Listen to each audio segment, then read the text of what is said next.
This is Atomic Shinobi and today I'm going to narrate second part of What If Kid Naruto was manipulated by evil Kurama. If you enjoyed this video, please like, share and subscribe to this channel. Now wasting no more time, let's start the story. Team 7 had just filed into the Hokage Tower to report on their mission in the early afternoon in Konoha. They went up 3 flights of stairs, checked in at the front desk, and entered the mission assignment room. Simply saying, "Mission accomplished," Kakashi turned over the documents. Iruka smiled slightly and said, "Thank you," to his former pupils. "Hello, there. How's Genin life treating you?" Aloud, "Iruka. Sensei," was Naruto's greeting. "Missions are so boring." In fact, the man sighed. "Yeah, I get that a lot at this desk." Sakura hesitated before she said, "Why do you work here, Sensei? What about the academy?" "Unfortunately, being a teacher doesn't pay as much as I'd like," Iruka replied, grinning capriciously. "Working part-time here helps me with the bills." Remarks Naruto. "I hope the pay is better than what we get." The Chunin simply grinned enigmatically. He looked at the documents and said, "So, how was the mission?" He smiled. "Other than boring, I mean." While the man worked, the blonde Genin talked endlessly about it. With the exception of Kakashi's customary mind games and their subsequent mental journey, he told him almost everything about the store where they were required to work. He was unable to explain to Iruka how the Junin's cryptic, multi-interpretable sentences always caused them to panic. Naruto couldn't tell yet if they were masochists or if the man was sadistic. After the Junin made a remark that seemed almost casual, they began to wonder if the mission was meant to be taken seriously or if it was just a training exercise before the actual D rank began. Utilizing the task as an opportunity to strengthen their areas of weakness or staying true to their strengths and giving it their all. When Naruto finally sided with Sakura, they ultimately went with the former, but they weren't sure if it was the right decision. In any case, the blonde continued to believe that they were just overthinking it. Iruka finally said, "Okay," and pushed the papers in the direction of the Junin with the silver hair. "If you would sign this, Kakashi-san." The man followed instructions. "Thank you." Now, the Chunin began, reclaiming the documents and putting them in a drawer. "Would you like another mission or?" "Nope. We're done for today," the Junin said, looking eerily pleased. "It's time for some training now." His Genin looked at him thoughtfully and then shrugged. Sasuke shook his head and snorted. At least it sounded like a positive answer, but that was likely the only clue they would receive regarding the precedent mission's decision. After leaving the Hokage Tower, they dashed to their regular training area, where they engaged in an all versus Kakashi session after engaging in some individual sparring. It happened just as the fight was starting. A startling stream of memories flooded Naruto's mind as he moved stealthily from tree to reach his predetermined location. With a gasp, he nearly revealed his position, but he was able to control it enough to avoid detection. He gave his eyes an owlish blink and then grinned broadly. Just now, one of his cage bunshin dispelled himself. The one outside the Golden Dragon was that one. Tenten had returned after nearly 2 weeks had passed. The remainder of the training session went by very slowly. With a hurried farewell, Naruto fled, leaving his bewildered team behind. He didn't even challenge Sasuke to a fight or ask Sakura out. He just couldn't wait to reach the girl's hiding place. After a few minutes, he found himself standing in the shadowy alley of the business district, attempting to remember the precise opening of the secret passage. He quickly located the location and made a few clumsy attempts with the stone he knew operated the mechanism. The blonde tried softly whistling and knocking when he couldn't get it to do anything, and a few seconds later the well-known set of stairs materialized before him. A voice from the room below called out to him, "Get in, quick," and he instantly did so. With some trepidation, he jumped down the final few steps as he heard the passage closing behind him.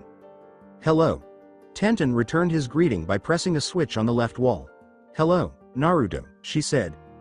A click came from the upper stairway, followed by a pause. "I found your clone outside a few hours ago." I'm guessing he relayed the message. The young blonde gave a nod. "Something like that. You told him my things were almost ready." "Yeah," the girl smiled in agreement. She indicated the sizable work table by the furnace. "There they are. Why don't you try them on?" Like an arrow, Naruto flew to the designated location, his eyes gleaming with anticipation. He quickly located what he was searching for after frantically searching the wooden surface. 2 long, broad armbands that were entirely black except for a few vertical gray stripes. They made him think of some of the lighter armor he had occasionally seen on older ninja or in some academy books.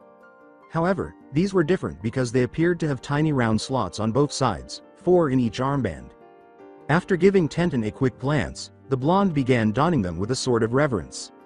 The girl remarked, "Using armbands as holsters seemed the best solution to me," as Naruto made adjustments to the first one.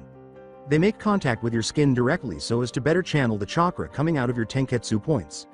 They're easily concealable under long sleeves and easily accessible should you need to put or take off a materia quickly. "Wow," the blonde said plainly after finishing. The holsters were cool against his skin and fit him perfectly. It only required a slight push for him to insert his lightning materia into one of the slots on his right armband. The stone adhered to the piece of armor with a soft click. The materia remained securely in place even when Naruto attempted to swing his arm wildly. He gave Tenten a smile. With delight, he exclaimed, "They're perfect. Thank you so much." With a smile, the girl nodded. "You're welcome. It took me only a week to do most of the work, and I would have given them to you before the deadline if it weren't for the long mission I was assigned to." "Yeah, my clone told me," he said, waving his hand dismissively. With timidity, he glanced around. "Would you like to give the jutsu a try?" Tenten smiled knowingly. She pointed to the enormous anvil next to the table. "Go on. Be my guest." With an almost contrite tone, the blonde questioned, "What if I destroy it like the blade, the wakizashi?" When Naruto still appeared uncertain, the brunette smiled once more. "Don't worry about that. This anvil isn't made of normal steel like most. It was created appropriately to bear destructive chakra without problem, and it did so for almost a century now. Really, there's no need to worry. Work your magic."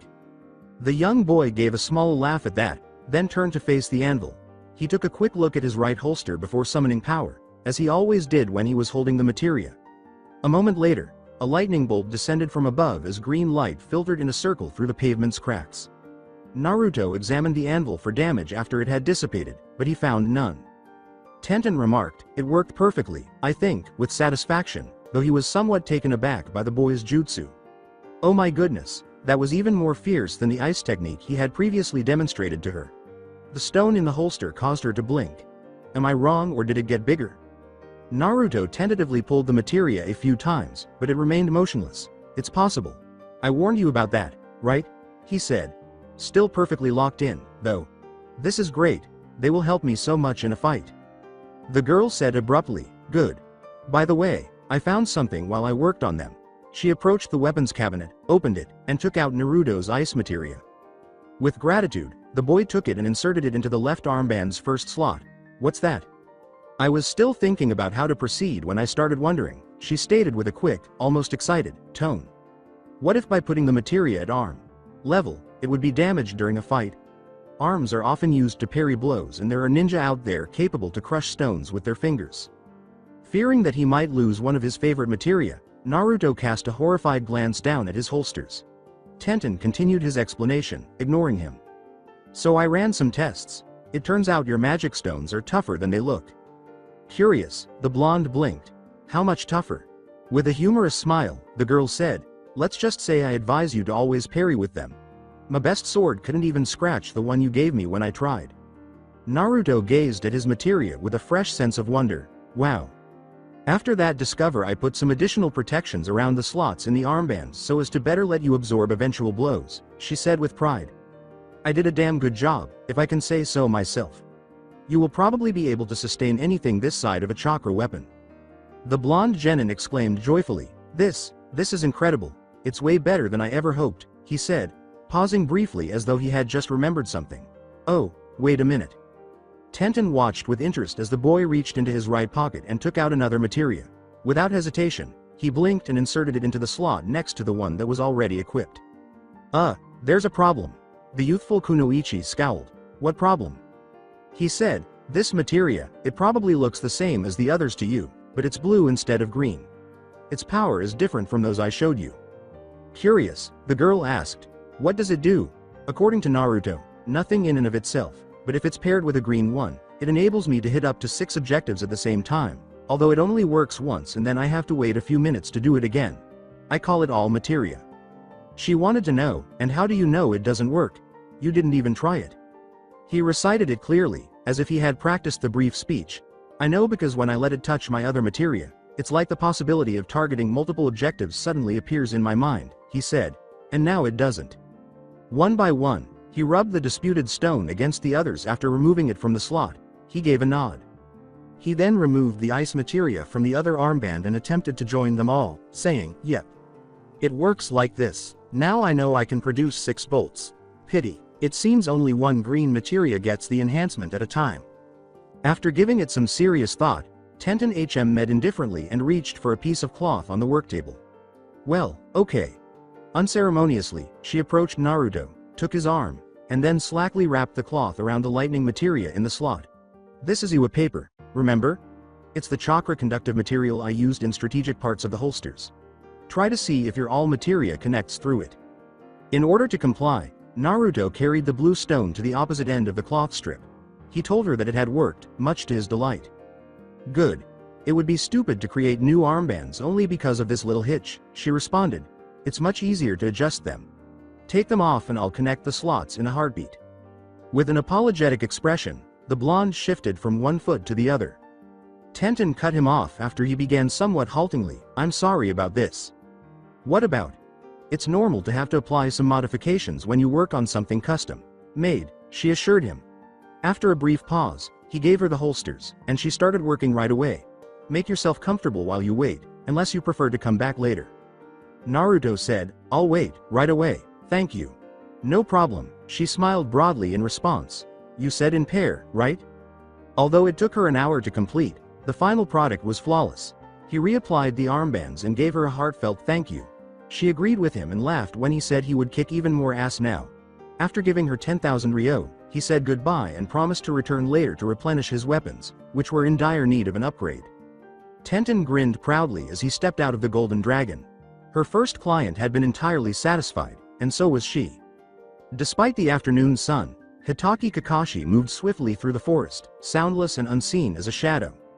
Naruto walked a few feet away from him, mostly in a straight line, not even realizing he was there.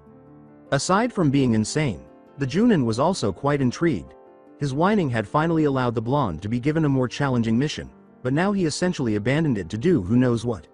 The second time, the boy had appeared content to leave Konoha and try something new, even though it was just a basic C rank escorting an elderly man to the wave country.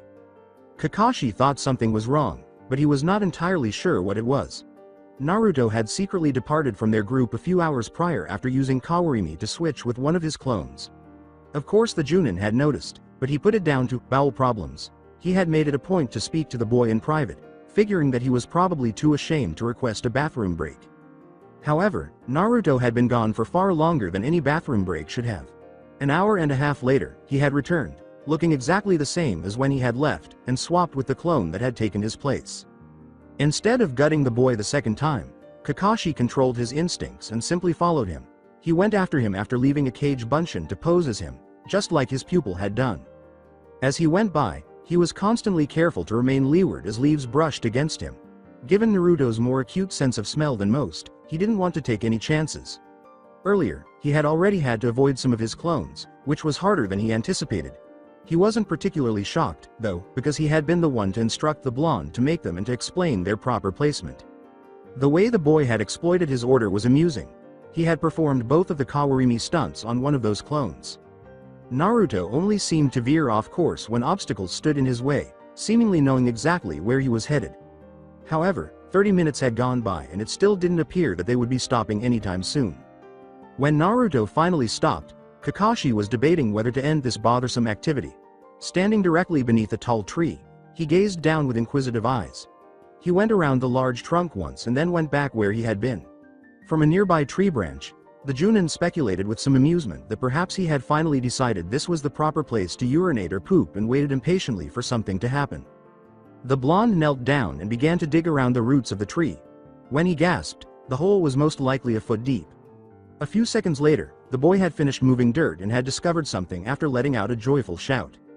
After a moment of blinking, Kakashi finally understood. Naruto now held what he recognized as a materia. It couldn't have been anything else, but it was covered in dirt. The Junin grinned. In his 5 months as Team 7 sensei, he had never been able to do what this was the ideal opportunity to do. As he dusted it off, he swiftly unwrapped his Sharingan and examined the stone in Naruto's hands. When, in contrast to his normal eye, the Dujutsu took on the materia's true color, bright green, he wasn't shocked. However, aside from that, the sphere appeared essentially unchanged. To be honest, he had expected to see something else. Possibly even power swirling inside the stone. With the Sharingan, but he was mistaken. Kakashi was shocked to see a blue sphere among two green ones as the blonde rolled up the right sleeve of his orange jumpsuit, which is where he knew he kept his materia. Satisfied with his findings, the Junin nodded. Green light flashed around the boy, signaling that he was ready to use his strange weapons, just as he was about to cover his enhanced eye. Just a moment later, a huge ball of fire burst forth beneath a nearby lil bush, seemingly the chosen target. Twigs and leaves instantly turned to ash, and grass blades ignited in a circle all around. Even though every movement was recorded by the Sharingan, Kakashi knew deep down that he couldn't replicate Naruto's jutsu. He had never seen a chakra like the one he had used. The blonde yelled, "Crap!" as she watched the flames spread quickly in several directions. He tried to stomp the fire with his shoes as he leapt from one spot to another. It was a pitiful attempt that was obviously failing. "Are you planning to burn down the entire forest?" Kakashi inquired as he quickly made seals, hiding his left eye beneath the head protector once more. The boy was soaked as water poured down to the ground, extinguishing the fire. The genin sputtered, Sensei, due to the surprise in the water. How long have you been there?" Kakashi, wearing his most bored expression, leapt down from his branch. The man shrugged and said, "Since you switched place with your clone, of course." He grinned a little at Naruto's shocked expression. "What, you thought I wouldn't notice? You only got away the first time because I thought you just needed to pee?" The blonde asked, genuinely perplexed. "Why would I sneak away to pee?" The Junin opened his mouth to respond, then simply closed it. In fact, it now sounded ridiculous that Naruto, of all people, would feel ashamed of something as simple as urinating. "Whatever," the man with the silver hair said contemptuously. "So, your real intention was to take one of these materia of yours, huh? At least now all that secrecy is explained, considering your desire to keep the rest of the team unaware of your materia. Nice power, by the way. You might want to learn a Sweden ninjutsu, though, in case of things going hot." The boy's face turned a little redder. "I had everything under control." I noticed," said Kakashi politely. The blonde exclaimed excitedly, "Hey, you could teach me that jutsu." On that moment. "You promised us we would get up to 2 technique this month." Considering the blue one he had glimpsed, he dared to ask, "Don't you have another materia, a water-based one or something?" He continued as the genin shook his head. "What about the one you took before? I assume the first side trip led to that as well, right?" Naruto's face changed from astonished to irritated. "That one's not water-based." The sudden gloom in his student's eyes caused Kakashi to blink. "What does it do?" With irritation, he snapped, "I don't know, okay." He practically glared at the lone materia in the armband as he rolled up his left sleeve. The Junin asked inquisitively, "You couldn't get it to work?" "No, it worked as usual," the boy said, sighing and frowning down at the screen. "I just couldn't see any effect. It seems useless." "Do you?" the silver-haired man began, making hazy gestures toward himself. "Do you want me to take a look at it?" Uncertain, the blonde looked up at his sensei. "Do you think you can figure it out?" The other person shrugged. "It won't hurt to try, right?" After giving it some thought, Naruto seemed to agree. The Junin imitated him as he turned to face an unharmed bush to his left. After the typical green light surrounding him, a shower of what appeared to be green sparks fell on the target, and there was a pleasant jingle of bells. Kakashi raised his eyebrows. As if to defend himself, the genin added, "I tried to use it on a clone too, but nothing happened." Taking a kunai from his pouch, the Junin quickly slashed his left hand, saying, "You know," in a speculative tone. "I think I recognized the chakra. It felt similar to a jutsu I know." The cut began to leak blood onto the still wet grass below. "Try it on me now." Thinking he understood the man's direction, Naruto nodded. As before, a tinkling sound preceded the rain of sparks when he called up power. Under their eyes, the cut on Kakashi's hand healed. After a second, there was no sign that it had ever existed. "Cool," exclaimed the blonde genin, who was now grinning. "Useful, the well." Impressed Junin concurred. "How did you know it would have done that?" "Like I told you, I felt it," the man with the silver hair said again. "Every type of chakra has a different feel to it, both based on the user and the use you make of it. With a good predisposition or enough training, every ninja can be able to tell the differences. It's also handy if you're trying to track down a chakra signature or a genjutsu. The more you train, the more distant you'll be able to sense it." Naruto looked down at his left armband and said thoughtfully, "Seems like what I do with the materia." He smiled abruptly and said, "That's how I found this one. I sensed its presence. Well, my clones did. Making them spread out like you told me was a great idea. Kakashi gave an eye roll. Moving on onto more important stuff, let's have a little chat while we go back to the team. With a quizzical blink, the blonde started to step in time with his sensei. What about? Oh, I don't know, maybe about you ditching the mission for hours, the Junin suggested in a charming way. How about that? Nervously, the genin laughed. Sorry. Now more seriously, Kakashi asked, is there a logical reason why you couldn't just send a bunch in after the materia rather than going yourself? From your words, it sounds like they can find them too. When Naruto said, well, yes, they can, he winced. It's just that, I like doing this kind of things myself.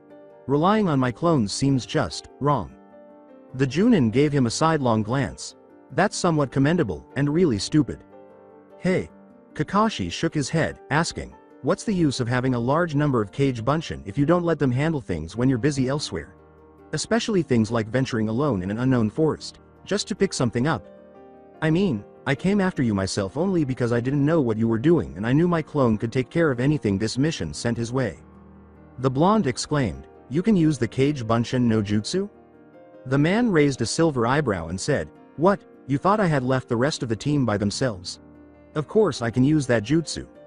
Well, he modified, I can't spam hundreds of clones like you do, but I have no problem up to a dozen. After giving that a smug grin, Naruto started to boast, but his sensei stopped him. Save it, he said, his eyes rolling. Anyway, the point is, you're not getting the priorities right, he said while raising his fingers in the air. First comes the team's safety, then the mission, and only finally materia or other such things. The blonde was now consciously scratching the back of his head, looking embarrassed. He whimpered defensively, yeah, you're right. That drunkard was getting on my nerves, though. Nice fellow, huh? Kakashi chuckled. He's the client, though, and our mission is to escort him to his home. You can't disregard it like that. I know, Naruto sulkily remarked. A moment later, he nodded. I promise I won't do that again. I'll protect that old man no matter what. Kakashi gave his student a gentle pat on the back and grinned at his typical enthusiasm. Come on now. Let's hurry to the others. A little running won't hurt you. Following the man with diligence, Naruto felt satisfied as they sped past towering trees and vibrant plants. For once, the Junin had been forthright and more tolerant than he had assumed. Without ambiguous or cryptic language, he had expressed his thoughts and made it apparent what he wanted from him. Furthermore, the request wasn't particularly outlandish, so he would simply need to relax and let his clones deal with any sighting of materia. Once more, Kakashi was able to instill some common sense in you, the Kyuubi said abruptly. But it's much less funny without a real beating. Through their mental link, the genin sent back, oh, shut up. The Biju went on with an impressed tone. He also found out what the other materia did. What would you like to call it? Well, I'll guess. Restore materia. You really have no imagination, he snorted. So what do you recommend, smartass? With a frown behind Kakashi, the Jinchuriki retaliated. Before the final response, there was a brief period of silence. I'll come up with something. The moment had come for Naruto to snort. All right, the demon said, huffing in annoyance. How about restore materia? It's different from your typical uninspired names and it fits. I dislike it, the blonde said somewhat irately. That was the snobbish response. Too bad for you, then. It's decided already. Naruto gave a small pout but made no more objections. After another half hour, the team returned, and Kakashi just approached them with his pupil following. The boy was a little reserved as he crossed the street, not really turning to face the other members of his team. Noticing that nobody was shocked or suspicious, the original Junin asked his copy, you told them about us? The response was, as soon as I sensed you, but with a puff of smoke, the clone vanished. Sakura nodded her head behind him as Sasuke asked, what's going on? Kakashi said, nothing much, and shrugged. Naruto was too embarrassed to let us know he had to pee and sneaked away. Don't give him too hard a time for it. The blonde sputtered angrily, what? It's not true. Sakura looked from him to their sensei, then back again. What happened, then?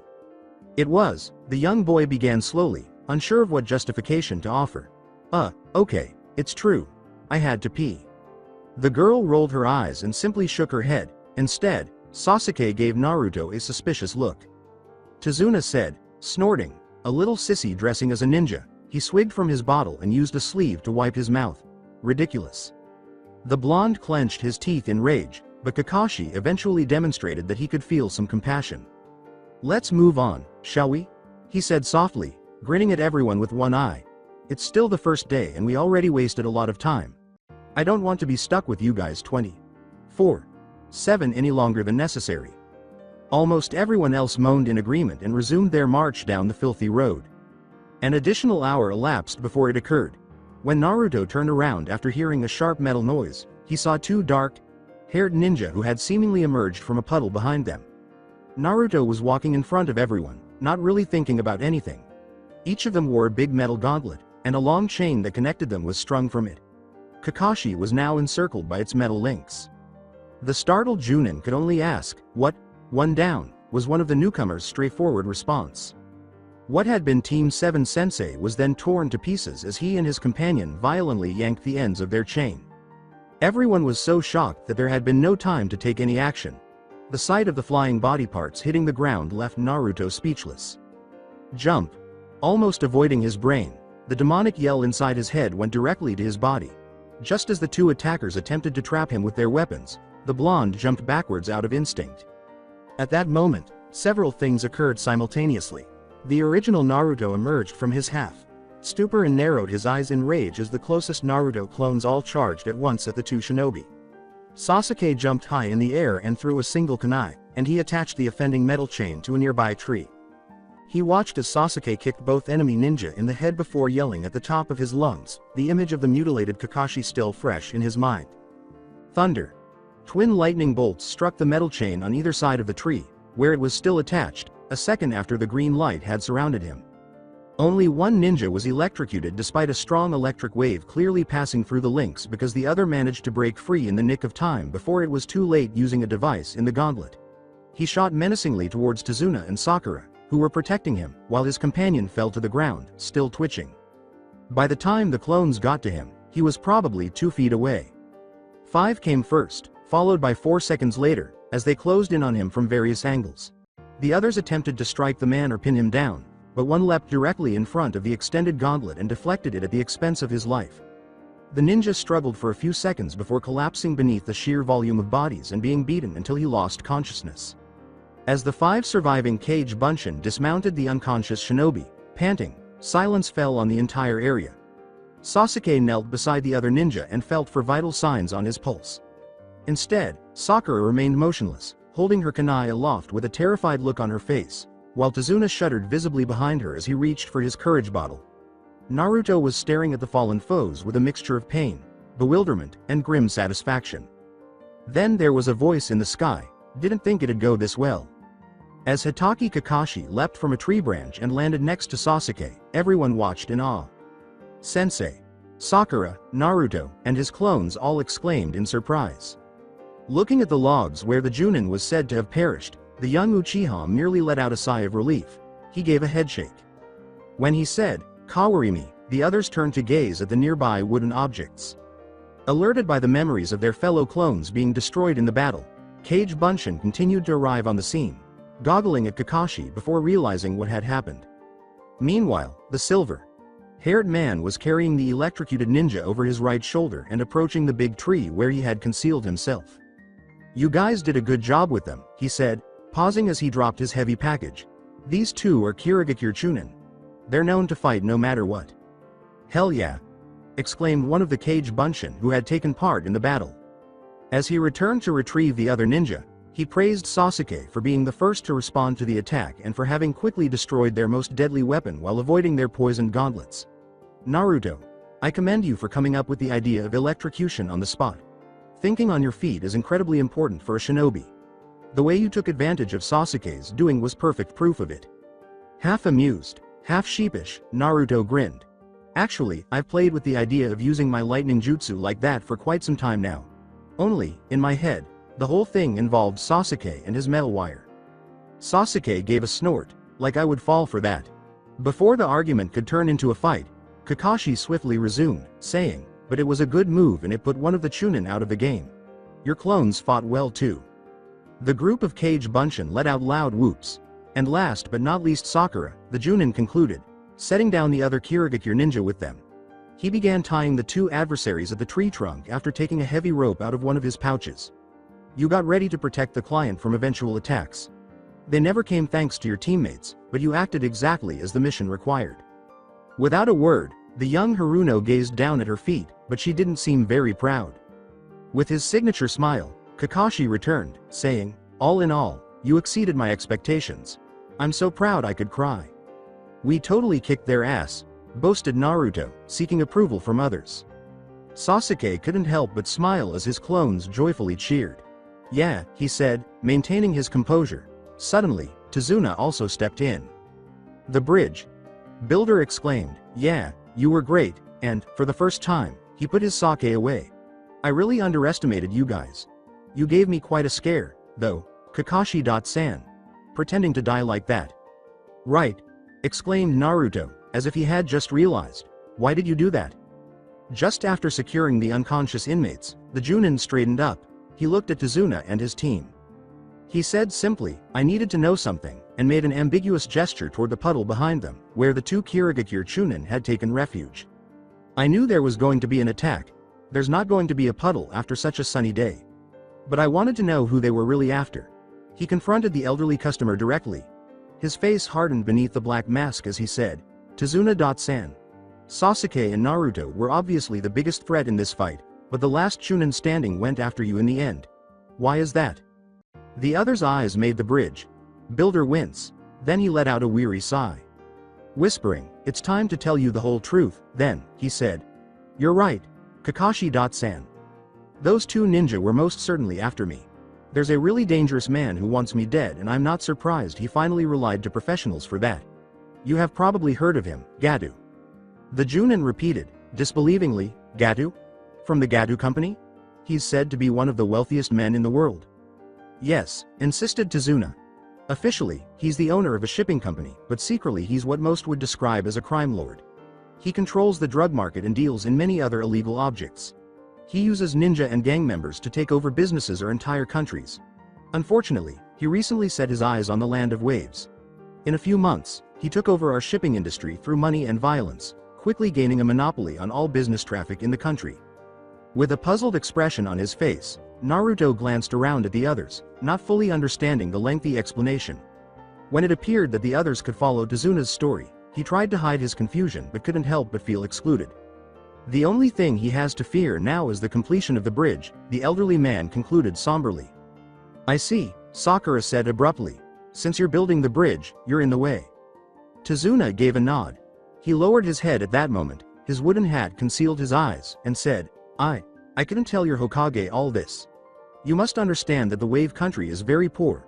We only had money enough to pay for a C-rank mission even though we knew that what we needed was a B rank, so of course I had to leave out these pieces of information. I'm sorry." Kakashi paused before responding. Flippantly, he said, "Well, at least you came clean," before addressing his genin. "Now, kids, let me lay out the situation to you. Considering the latest discovery, we're not bound to the contract anymore, so we could simply turn our back to the dishonest client and head home." Tazuna sighed. "Or, we could help the old man out and continue the mission, knowing we risk facing enemy ninja, probably stronger ones than those two. You did well up to now, but the choice is up to you." "Ah," Naruto thought, something he finally understood. "I said I'd protect the old man and I never go back on my words. That's my ninja way," he pleaded. "Let's continue the mission." Kakashi turned to the other members of Team 7 inquiringly as all of his clones loudly voiced their agreement. After observing Sasuke do the same, Sakura nodded her head. According to the Junin, "All right, it's decided then," and Tazuna sighed in relief. "Let's proceed to the land of wave." Every time a wave went by beneath it, the little boat swayed gently as it traveled slowly through the calm sea. Team 7 patiently waited for the journey to come to an end while sitting in silence. Tazuna had promised them it wouldn't be a long one, but nearly an hour had gone by and they still couldn't find the bridge they were going to. If they were more than 20 feet away, they wouldn't be able to see it because the mist was so dense that it was difficult to see what was in front of their nose. No longer was Naruto interested in it. He had simply settled down on the boat's wooden planks and experimented with his newest materia after the novelty of the scenery, or lack thereof, had finally worn off. His most recent non-functional materia, he was going crazy over it. He was unable to comprehend how it operated, no matter what he did. To no avail. He conducted every test he could. The stone continued to do nothing. The blonde glared at the yellow sphere as though if he looked closely enough, it would reveal all of its secrets. He flipped it around in his hands and kept thinking about it. The materia was the 5th one discovered during the mission. In total, he had 8 since Naruto had acquired 2 more after the restore and the fire materia. His holsters were now completely filled. In terms of both color and purpose, the first sphere he had discovered, later named cover materia, had been a very welcome surprise. It was purple, something he had never seen before, and unlike his green spheres, it required no chakra to activate. It differed from his blue all materia in that it didn't require pairing with another device to function, and there didn't appear to be a maximum usage limit. In actuality, its power was only activated in a single circumstance, which Naruto only learned about by accident. On the second day of their journey, he and Sasuke had been debating where to spend the night. Since he had been dying to try his newest, unidentified materia all day, the blonde had, to be honest, been a little more grumpy than normal. After exchanging some colorful words, Sakura lost her temper, as was common. Her next blow, which was aimed at Naruto, missed its mark. Rather, it seemed that one of the blondes, Kage Bunshin, had suddenly appeared to take the blow for him. For the moment the clone had lingered before the blow dispelled him. His stunned face had looked pretty funny. After a moment of perplexed silence, Sakura had attempted to punch the blonde once more. To her chagrin, her fist struck the jaw of a Kage Bunshin who had appeared between the two genin once more. Naruto had just noticed that his newly acquired purple materia was gleaming brighter than before, with vague shapes swirling just beneath its surface, when he looked down at his left armband. He was certain it had grown larger as well. When Sakura's next punch finally found him, he was still staring at the sphere, and he fell to the ground feeling lightheaded. He spent the next few days putting its new weapon to the test. He found that an attack on an ally had a 20% chance of being intercepted by the holder of the cover materia. Naturally, the Kyuubi performed the actual calculations, but Naruto arrived at the same, albeit more crude, conclusion on his own after training with varying numbers of clones and realizing that the more cover-equipped Kage Bunshin there were, the fewer hits he received. Regardless of the user's intentions, the materia made the independent decision to use its magic or not when an ally was attacked. It didn't matter if said user didn't even know an attack was happening. The call came from the sphere. Furthermore, it wasn't even that simple. Only when an attack on an ally was about to take place did the materia come into play. It was useless if it was dodged, parried, or even if the assailant halted the blow before it could make contact. It was also astonishingly accurate, never misjudging the attacker's intentions or the ally's response, which was remarkable on many levels. Materia was sentient, as the Kyuubi had claimed, but that was even more than he had anticipated. Another aspect of the materia that Naruto still needed to determine was either good or bad was part of that conscious behavior. The stone ignored any threat against Kage Bunshin and similar individuals and only activated in defense of a real ally, that is, a non-clone one. Therefore, it did not apply to Naruto's own army, but it did work for Tazuna and the other members of Team 7. In order to limit that sacrificing power to replaceable Bunshin, the Kyuubi strongly suggested that instead of keeping the sphere in the holster, the clones should equip it once it was created. Regarding the actual covering, well, it was essentially a mystery. The user did more than simply flee to keep his allies safe. He teleported. Or at least something similar. Nobody knew exactly what had happened. Even Kakashi was unable to discern how the cover-equipped clone simply vanished from his position and then reappeared a moment later in front of the approaching attack when he witnessed the materia in action. When the blonde pulled him aside to question him about it, he remarked that it vaguely resembled a space-time jutsu but that it was unlike anyone he had ever seen. Overall, though, Naruto thought it was a very useful ability to possess, and he was quite pleased about it. This also applied to the subsequent materia he discovered, this one being yellow. It wasn't nearly as difficult to comprehend as the purple sphere had been because he knew what it did the moment a clone handed it to him. There was no avoiding it. Naruto smiled a little as he recalled how he had managed to steal Kakashi's Icha paradise after first stealing Tazuna's bottle. It had been effortless, almost instinctive, for his kleptomaniacal talent to appear in his skill set as if it had always existed. However, unlike the cover materia, that talent required intentional use. Unlike the green ones, it didn't use any chakra or create dazzling circles of light. And unlike the all materia, it could be used indefinitely. It worked after Naruto had to decide or perhaps commanded to do so. It really was that easy. Why couldn't they all be that simple? The blonde sighed softly as he continued to play with his enigmatic stone, the fifth of the trip, whose abilities were still a mystery. As far as he could tell, it gave him no new abilities, but it was yellow like the steel materia. It was not activated by calling up chakra or by pairing it with another chakra. Now it was beginning to get nerve-wracking to look at it. He chose to replace the sphere in his left holster and cover it with his orange sleeve because Sasuke's inquisitive looks toward him weren't helping either. Around them, the mist was still as dense as butter, but the boatman appeared to know exactly where he was headed. While the rest of Team 7 remained silent and appeared bored, Tazuna was conversing quietly with Kakashi. The boatman said, "Here we are, after a few minutes. We should see the bridge soon and then the wave country at its base." Naruto exclaimed, "Wow," as the bridge materialized out of thin air. "It's huge." "Hey, be quiet." The boatman reprimanded him in a stern tone. "Why do you think we are hiding in the mist and not using the engine? We'll be in deep trouble if Gadu finds us." The next few minutes went by without any issues, but the blonde quickly put both hands to his mouth, praying he hadn't just screwed them over. The boatman said, "We'll be there soon," as a dozen tunnels emerged in front of them.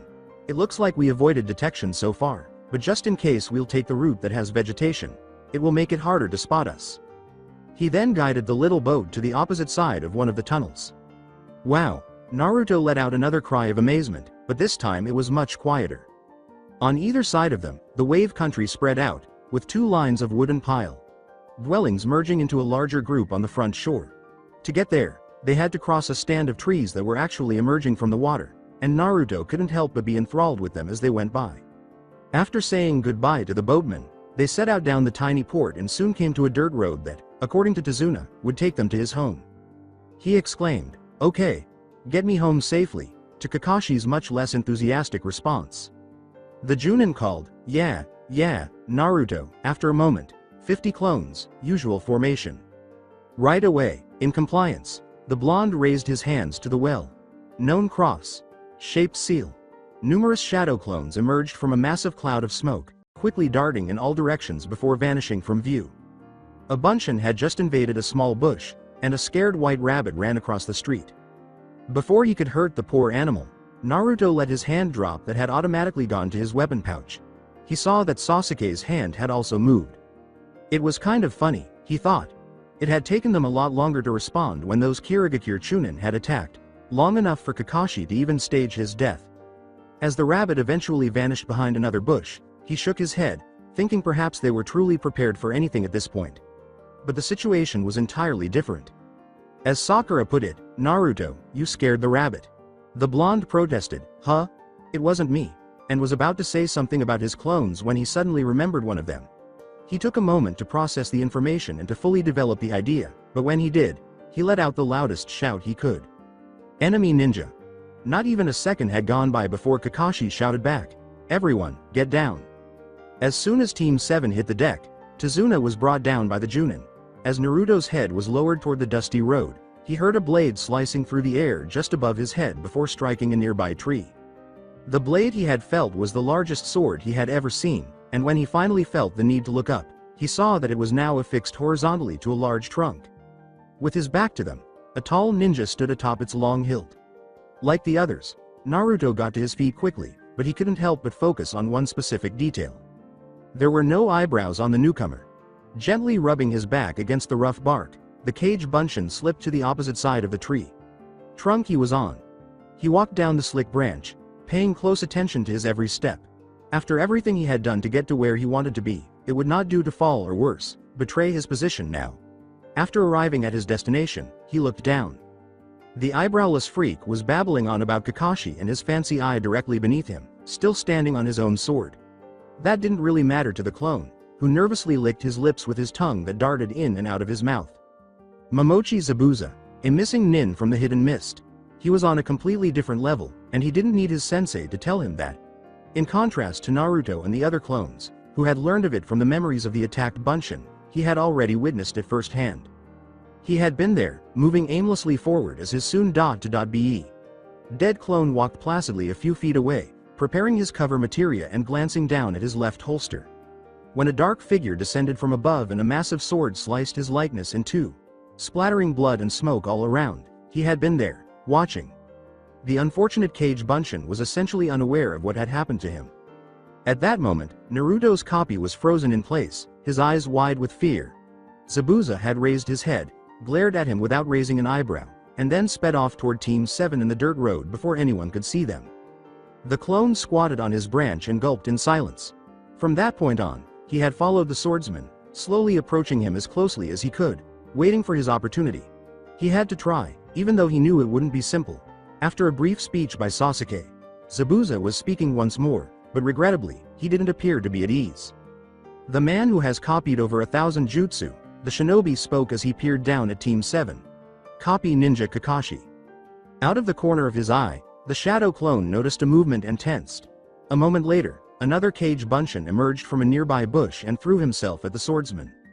Zabuza remarked, "How rude," as he punched the assailant away while maintaining his weapon balance with ease. "I wasn't finished talking yet." The attack appeared to be the catalyst for the battle to start, but rather than the anticipated encounter with Kakashi, the missing Nin was confronted by a swarm of blonde genin approaching from all sides. Naruto's copy remained atop his tree, watching with interest as the mist shinobi drew the sword from the trunk and leapt to the ground. The first half dozen of Kage Bunshin were destroyed by a single swipe, and the others froze behind and began to move more cautiously out of fear of that enormous weapon. Avoiding the next charge, the missing Nin quickly dispatched another group of blondes with his impressive blade. At that moment, green circles of light began to flash around him, and soon lightning was pelting the area. Not wanting to be caught in the middle of that thunderstorm, even Kakashi, who had moved to join the battle, had to stop right away. There were only Kage Bunshin on the battlefield, staring at one another with perplexed looks on their faces as the sky ceased to rumble and the air cleared. Only Kakashi, with his Sharingan, and the clone up the tree, with his vantage point, had been able to track Zabuza's movements and see that he had managed to avoid becoming overly critical. The swordsman launched a vicious side-on attack, swiftly dispatching the closest group of Bunshin with his weapon. "You're not going to live until tomorrow," he said mockingly, punching another Naruto in the face. "I'd advise you to try again when you're older, brat." The other clones let out a cry of indignation and launched another assault, but it was clear that nothing was working. Kage Bunshin continued to shoot smoke in all directions as another thunderbolt crashed down from above and hit the ground without causing any damage. Only 12 of the 50 copies that the original Naruto had made were left. Growing impatient, the clone up the tree shook his head. However, he restrained his instincts because he would not significantly impact the battle even if he joined it now. Sakura's loud gasp caused him to turn to face Team 7, and when he saw Sasuke charging, his eyes widened like discs. "Crap," he muttered a curse. The Uchiha was only a few feet from Zabuza, running through the Kage Bunshin and launching a direct assault. He was already noticed by the missing Nin, who turned to face him with a sly smile on his lips and his sword raised. "Teme!" yelled the original Naruto in a panic. The mist shinobi remarked, "Fool," as he lowered his weapon to strike him. When a Naruto clone appeared in front of the sword, everyone was already picturing the dark-haired boy who had been cut exactly in two. Zabuza cried out in bewilderment, "What?" But there was no time to deflect the blow. The blade struck the startled blonde at the shoulder, cutting through him cleanly but sensibly, slowing its descent until he vanished in a cloud of smoke. Sasuke had enough time to stop his assault. The Uchiha dodged the still falling blade and then jumped forward, his fist slamming into the missing Nin's jaw. The swordsman, surprisingly, remained stationary. Other than his head snapping sideways, he remained motionless. His eyes were enraged when he turned back to Sasuke a fraction of a second later. He snarled menacingly, "You brat," and swiftly raised his sword to slash the offending genin. His weapon was blocked by someone else once more. "Not so fast," Kakashi remarked, using his tiny kunai to push back the enormous blade with such amazing force that the mist shinobi had to jump backward and crouch a few feet away. The copy of Naruto simply gaped in disbelief at his sensei's display of strength and agility.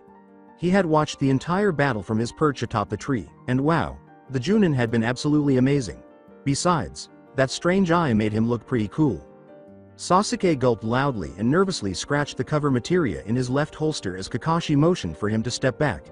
He might have been the one who materialized before Zabuza's blade. The body that went up in smoke might have been his. Naturally, he would have returned to his former self instead of dying like Sasuke did. Fortunately, the Tame's butt was spared when the independent purple sphere chose to activate. Even so, he could still see the Uchiha's face when the Kage Bunshin suddenly appeared and during the attack. It had not surprised him in the least. He seemed to have planned that. The idea swept through him like a lightning bolt. Of course. Knowing that Zabuza couldn't expect such a thing to occur, Sasuke had charged ready to exploit that, and it had succeeded. The clone's lips began to form a smile, just as a plan did in his mind, and he could take advantage of that, too. Zabuza, meanwhile, was standing up straight, his dark eyes narrowing as he looked at Team 7 and the dozen cage bunshin who were still alive. "Bastards," he growled under his breath, "you'll regret this." Still, he leapt to his left, toward the nearby small bay.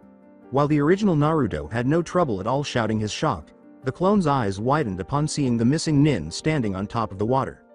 "Over there. How does he do that?" As Zabuza made a seal and mist rose around him, everyone looked away.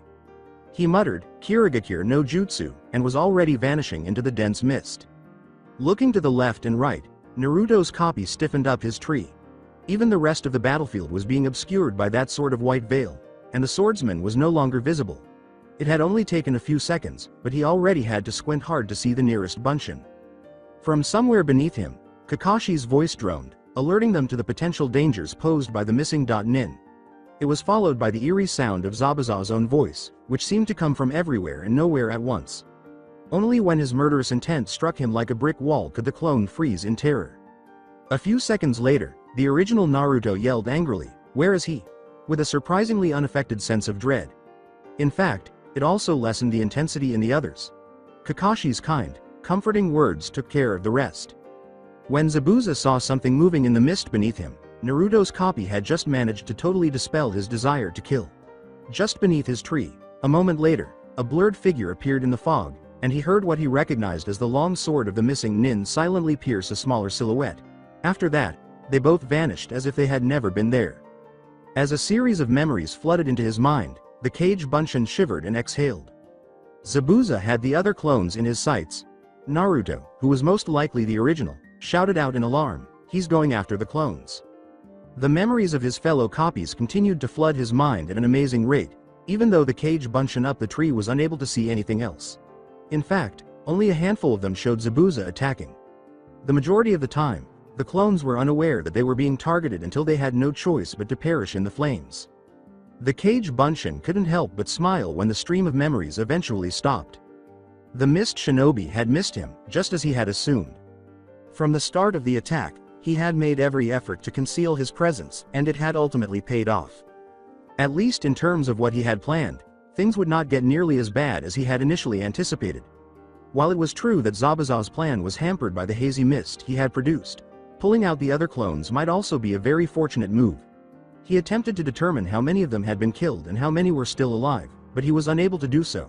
But hopefully he was the only one still alive. When the missing nin finally resurfaced among Team 7, as evidenced by the various gasps coming from them, he returned his attention to the battle. While the others were sprawled on the ground in the now cage bunshin free battleground, Naruto's copy took a few seconds to notice what was happening at that distance before the mist abruptly cleared and he saw Kakashi burying a kunai in Zabuza's stomach. The clone up the tree, and everyone else, for that matter, had a lengthy sequence of shocks as a result. When another Zabuza slashed him down with his enormous blade a moment later, Kakashi realized that the gutted swordsman was a fake made of water.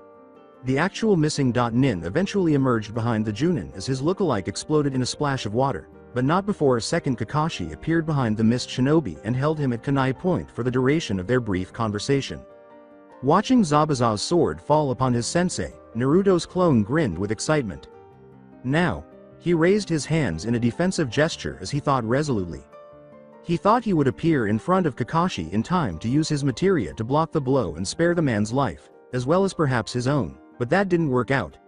Despite all odds, the Junin managed to avoid the sword. Astonished by his sensei's quickness and dexterity, the cage bunshin was unprepared when Zabuza spun around and hurled himself at Kakashi with the weapon's hilt. However, he didn't have to because the cover materia didn't activate at all even if the silver-haired Junin was struck this time. The copy of Naruto remained in his tree.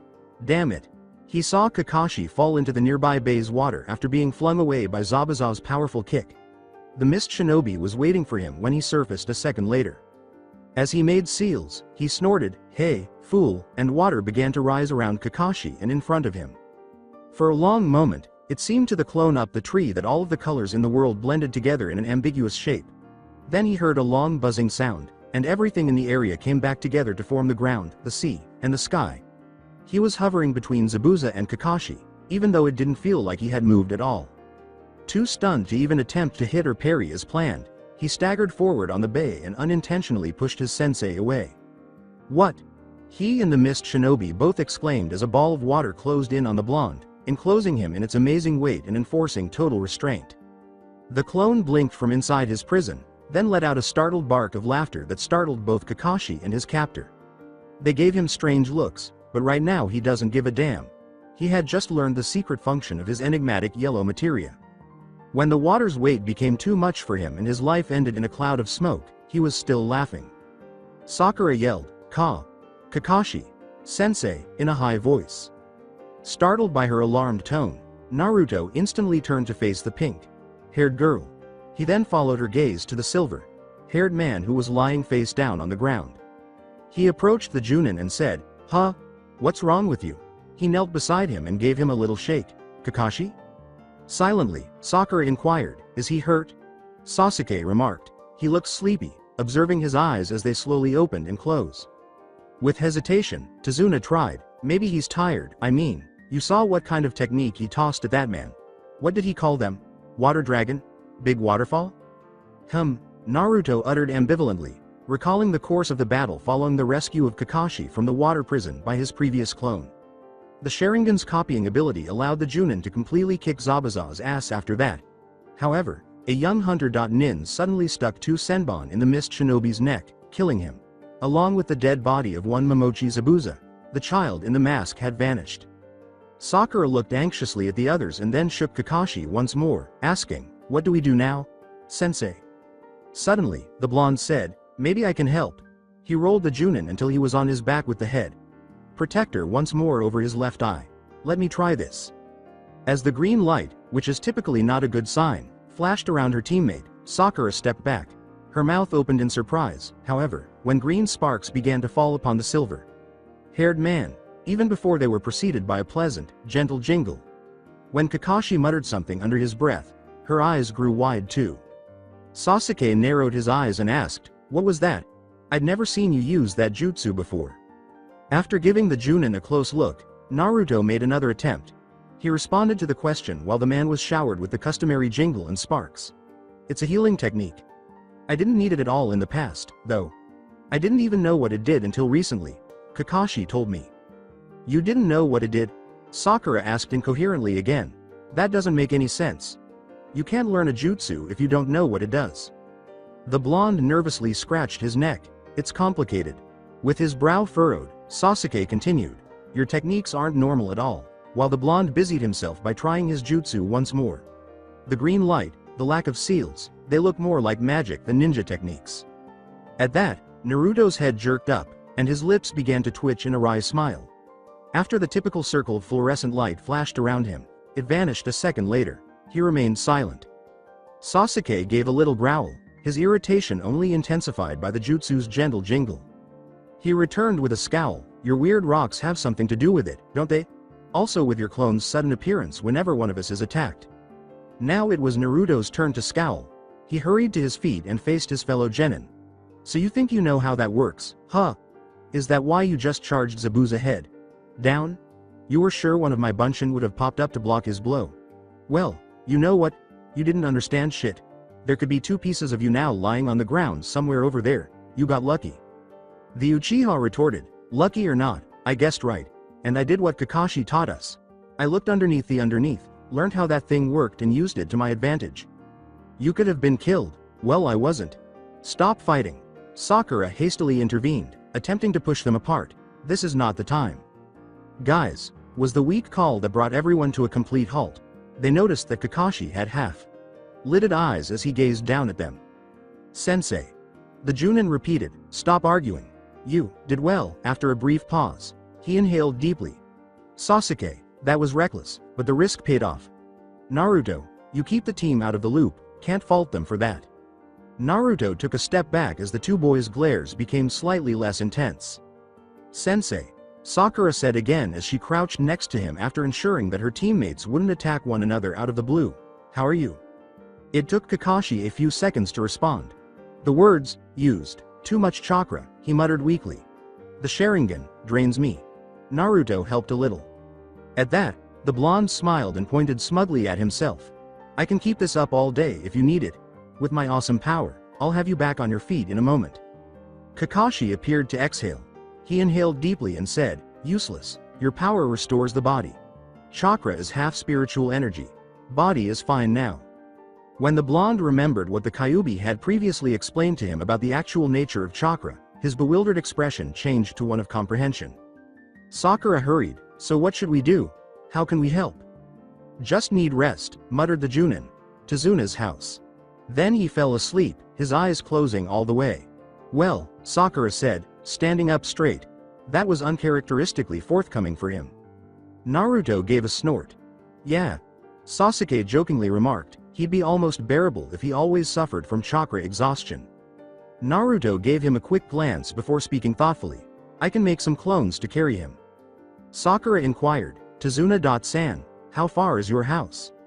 Not far, the elderly customer convinced them. 20 minutes away, give or take. The three genin exchanged glances and nodded. Sasuke said, let's go, then, just as two cage bunshin materialized next to the silver-haired man and lifted him off his shoulders and feet. The Junin continued to sleep soundly. With Kakashi's dead weight slowing them down a little, they started down the road at a good clip. It took several minutes for anyone to speak. You know, Kakashi was right, declared Naruto abruptly. Everyone turned to look at him after the remark, and he shrugged awkwardly in front of his friends. I mean, what he said about me keeping my secrets. Sasuke instantly said, every ninja keeps some secrets, taking another look ahead. The blonde tried to hide the anguish in his voice, but it was not enough. Yeah, but mine were about to get you killed. He didn't want to express how angry he was about it all. My attack was a rash decision, a risk, acknowledged the Uchiha. Kakashi said that as well, remember, Dobi? Despite his anger at the despised moniker, Naruto controlled himself. Nonetheless, Teme, it would have been partly my fault if that eyebrow less freak had cut your head clean off your body. And it's not just that, you're my teammates. You should know what I can or can't do, right? No one responded to that. While everyone else continued to walk, Sakura was glumly staring at her feet. Sasuke finally revealed some of the curiosity he had been trying to conceal when he asked, so you want to tell us or what? According to Naruto, I think I do, but it's complicated. You already said that. The blonde scowled at the Uchiha and then sighed, I know. Well, here goes nothing. I'll just say it, alright? As he came to a stop on the dirt road, the other clones imitated him, lowering Kakashi to the ground with gentleness. They all turned and waded toward him. He began haltingly, you know the Kyuubi no Yuko, right? And the others began to perspire. Right, well, you know what a Jinchuriki is? Sakura pondered for a moment before responding. A human host for a demonic entity if I remember correctly. She was gasping. You're not saying.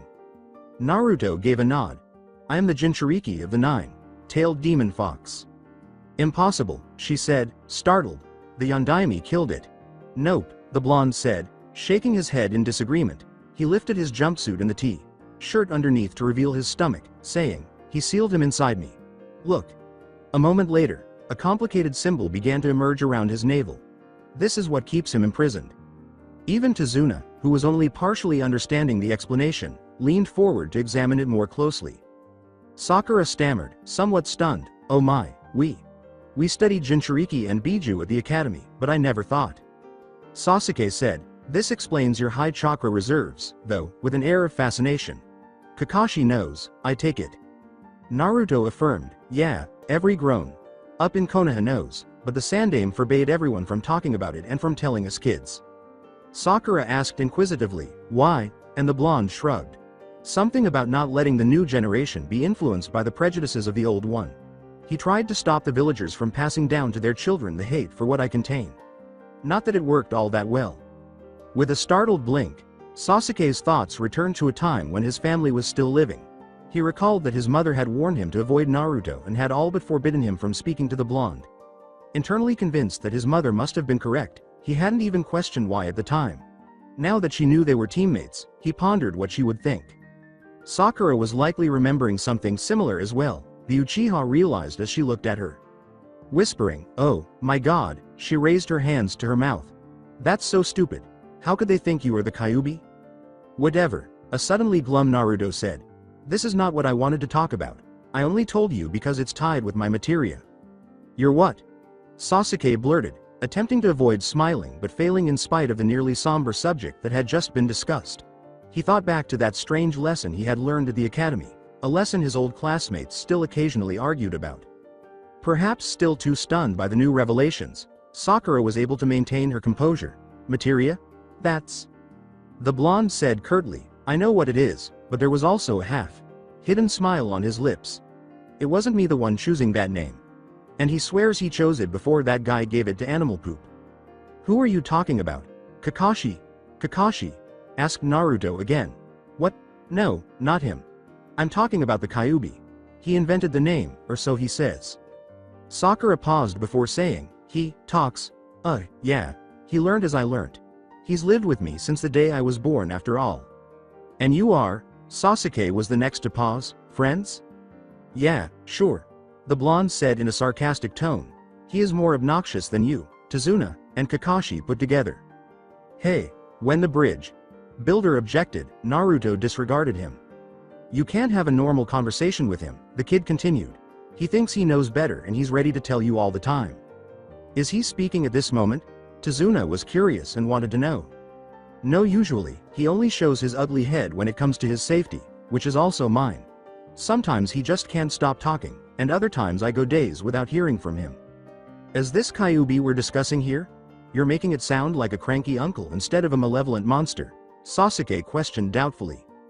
Naruto concurred, saying, oh, he always paints himself as an evil monster. Some of the things he told me are so gory and gruesome that I can't even bear to think about them. At least he is truthful, though. He doesn't conceal the fact that, once he leaves my body, he will brutally murder me. He paused for a long moment and scowled thoughtfully, saying, but, you know, it's hard to think about him in such bad terms all the time. Not that I'm letting it happen, ever.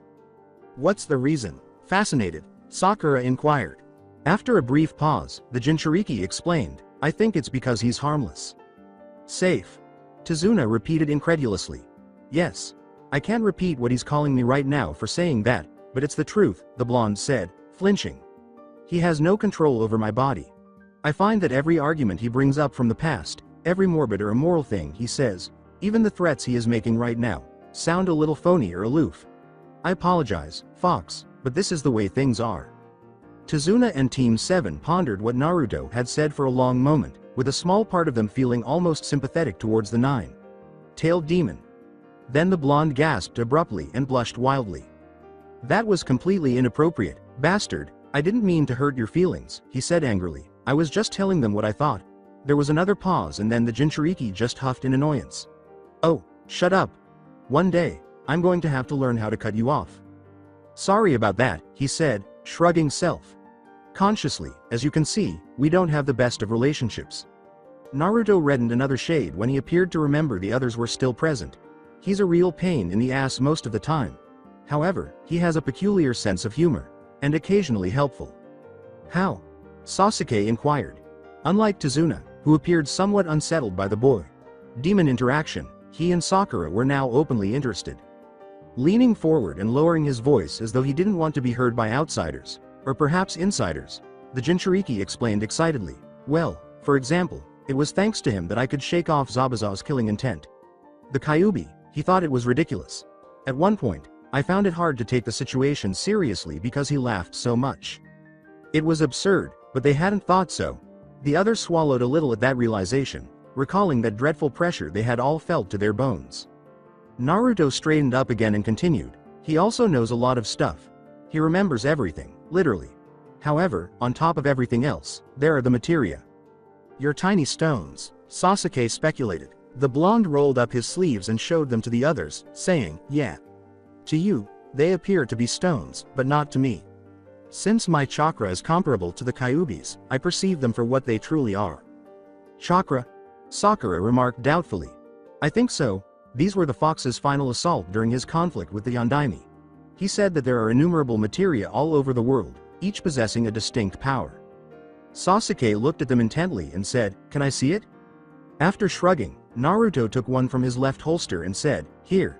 After a quick check, the dark-haired boy handed it to Sakura, who said, this is the lightning materia.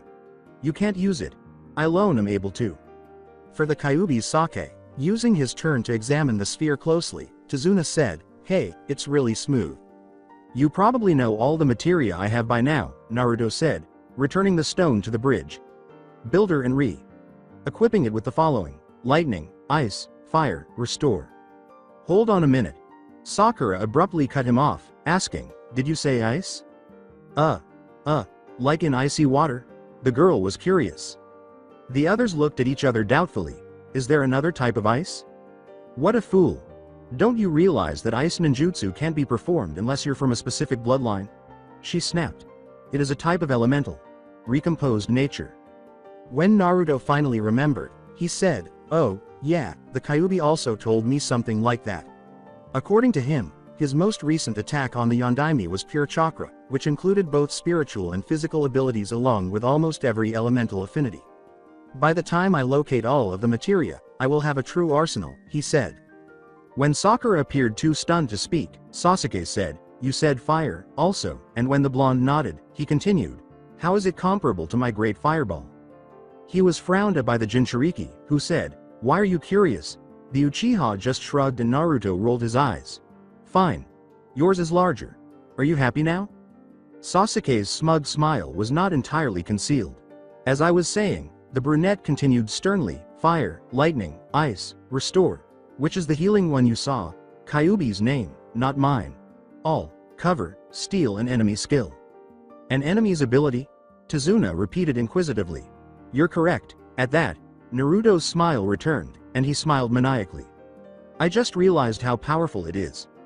During the battle against Zabuza, my clones were equipped with it, and guess what? That Bunshin discovered it when he became stranded inside the water prison. Since I can no longer use that jutsu if I take it out, I believe the materia captured the technique or something." Sakura turned to her crush and said, "So the materia copies ninjutsu, Sasuke, doesn't it sound like the Sharingan? Instead of merely observing a jutsu, it must experience its effects." The Uchiha med noncommittally, his brow furrowed. "You mentioned that your clones had it equipped during the battle, correct? Were they taught Zabuza's sword skills?" After the blonde shook his head, he continued, "I thought so. That, too, would have been copied and stored away by the Sharingan. Your materia, in my opinion, is more intricate than that." Naruto acknowledged, "Yeah, they're never really that simple," adding, "I always have to test them thoroughly before fully grasping them. I was referring to the cover materia and your ignorance of its operation."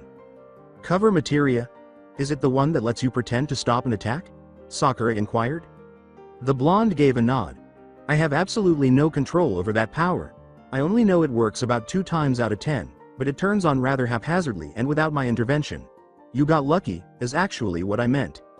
After a moment of stunned silence during which a number of morbid possibilities ran through his mind, Sasuke said, "Well, even after this new information, there were, a dozen cage Bunshin at the time, I think. So odds were still pretty good, even though I admit I didn't think it could fail." "Anyway, Teme," Naruto snorted. "Dangerous and careless don't even come close to describing it." As the Uchiha arrogantly remarked, "At least I punched that bastard. What did you do besides sending a bunch of clones to the slaughterhouse?" "I prevented Kakashi from going to jail. I allowed you to strike him with a punch, and what good did your punch do anyway?" The blonde shot back right away. He hardly even noticed. Once more, Sakura intervened before the dispute descended into violence, saying, "Stop, I believe it's time for us to leave. Instead of sleeping on the road, Kakashi Sensei should rest in a bed." Naruto gave him a smug smile, and the pink-haired girl punched him, sending him to the ground, while Sasuke reluctantly declined to continue the conversation and nodded curtly. "You see? The cover materia didn't bother with saving me this time," he said to the dark-haired boy, who was massaging the quickly developing lump on his head. The Uchiha helped his teammate up and waited for the clones to pick up Kakashi again, rolling his eyes but feeling a little uneasy inside. Talking about materia and the Kyuubi, they walked briskly down the road to Tazuna's house. Naruto thought that both Sasuke and Sakura had some interesting things to say, and it was generally pleasant to discuss those subjects with someone who wasn't the demon. The blonde had never shared something so significant with his peers, so it felt like a novel and exciting experience. By the time they arrived at the house, he was grinning broadly, his smile only widened by the new materia he was sensing. He would send a clone to get it shortly, but for now he would just enjoy some time with his beloved teammates. Naruto called out, "Hey, old man." Over the sound of jackhammer drilling and clashing metal. "Where do I put these?" Tizuna pointed to the H sector after glancing at the bundle of timbers over the boy's right shoulder. After what they had witnessed him lift since the day he began lending a hand, no one was interested in the short blonde's incredible strength anymore. After dusting off his jumpsuit and setting down the wooden girders, the genin doubled back to Tizuna. He approached the railing and leaned over, noticing that the man was conversing with one of his co-workers. The task of building a bridge was just as difficult as Naruto had initially anticipated. The thing was enormous, and he would not have known where to start if it had been up to him. Even though he had learned a few intriguing tricks from the regular guys during his 5 days of work, there were still so many things beyond his reach that it wasn't even amusing. But if he had truly wanted to, he could have learned a great deal more than he already knew. Better still, if he hadn't had more important things to do. That is, instruction. The young blonde glanced down at the bay at the couple of dozens of cage bunshin. Some had progressed to basic on water spars, but most were just doing the water walking exercise. When he noticed the red and pink patch among all that orange, he realized that Sakura had eventually joined that group as well. With his eyes following his clones, Naruto grinned despite the wind pelting his face. Tree climbing was much easier than water walking, but he was finally beginning to understand. He was happy that he had persuaded Kakashi to teach him. When the Junin realized he already knew the most basic chakra control exercise, he appeared almost disappointed and was reluctant to teach him the more complex one. He had eventually given in and told them how it operated after Sakura had also inquired. Therefore, it was agreed that the two genin would have accompanied Tizuna to work on the bridge, which would have been the ideal location for them to train as well, provided that Naruto's clones always kept the cover materia stocked. After determining the distance from Tizuna at which the sphere activated, they discovered that the bay beneath the bridge was well within the boundaries. Sasuke and the recuperating Kakashi remained at Tizuna's home. The Uchiha was still having trouble learning the tree climbing exercise, which made Naruto laugh. He never missed an opportunity to take advantage of the bragging rights that came with it, and he was eager to learn how to walk on water to add to that. "Naruto!" Tizuna yelled, breaking his preoccupation. "Stop daydreaming and give me a hand with these. You said you wanted to learn something, didn't you?" The blonde genin retorted angrily, "As if you've taught me anything until now. All you do is making me move things from one place to another. If it hadn't been for Jin.san and Gon.san, I wouldn't have learned a thing." The elderly customer frowned briefly before giving in to the laughter of the coworkers around him. "Come on, I'm gonna show you something super cool this time. Just stop whining." "You whined first." He clenched his teeth and said, "Hey, you," before clearly controlling his temper. "You should know I'm the pier master around here. You wanna know something about it? Come with me." After a brief pause, Naruto followed him as he walked primly away. After guiding him to the K sector, Tizuna began to describe how the location had proven more difficult than anticipated. They had at last managed to stabilize it, but Naruto would assist them with the next important step. For the next few hours, the blonde worked tirelessly, and when the job was completed successfully, though not entirely because of him, he felt incredibly satisfied. When it was finally time, he jumped down to the bay to spend lunch with Sakura, grinning broadly as he went. He discovered her sprawled on the beach, her head resting against the bridge's second pier while she gazed at the clones that were still standing there. "Sakura-chan," he exclaimed, almost bouncing in her direction. "I brought lunch." The girl with the pink hair straightened up and turned to face him with a small smile. "Tsunami made these, right? I'm starving." Before opening his own bento box, he sat down beside her and offered the one that Tizuna's daughter had made. He smelled it a few times and muttered something indifferent. He said, "It smells good," but he wasn't entirely sure. "It's not." Sakura rolled her eyes and said, "Ramen, yeah," as if she were too exhausted to scold him directly. With a pout, she offered her teammate a pair of chopsticks. "How's the bridge coming?" As he smiled at her, the blonde's smile came back to him in a flash. "Awesome. Tizuna says it won't be long before it's completed. We solved the problem at the K sector and we're going to continue down the line this afternoon." The young Kunoichi looked at him out of the corner of her eye and nodded uneasily. Did anyone else? She knew the other person understood, but she left the question hanging there unanswered. After all, she had asked it frequently over the last few days. Has anyone else given up? The full version of it was? 5 days prior, it had occurred. Tizuna had been approached by half a dozen of his men, who informed him that they wished to cease construction on the bridge. They believed the project wasn't worth their lives for and were worried Getu would act against them. Needless to say, Naruto had been there and had made a big deal out of it. He simply couldn't put up with people behaving that way, ignoring something that was obviously crucial for both their nation and themselves. He had thought of his previous encounter with Inari, and the mere idea that Tazuna's grandson might have been correct about heroes, bravery, and hard work, as Tazuna's co-workers were suggesting with their choice, had made him furious. He had scolded those men for even considering it, and he would have likely struck someone else if Sakura hadn't intervened. The memory alone soured the blonde's face.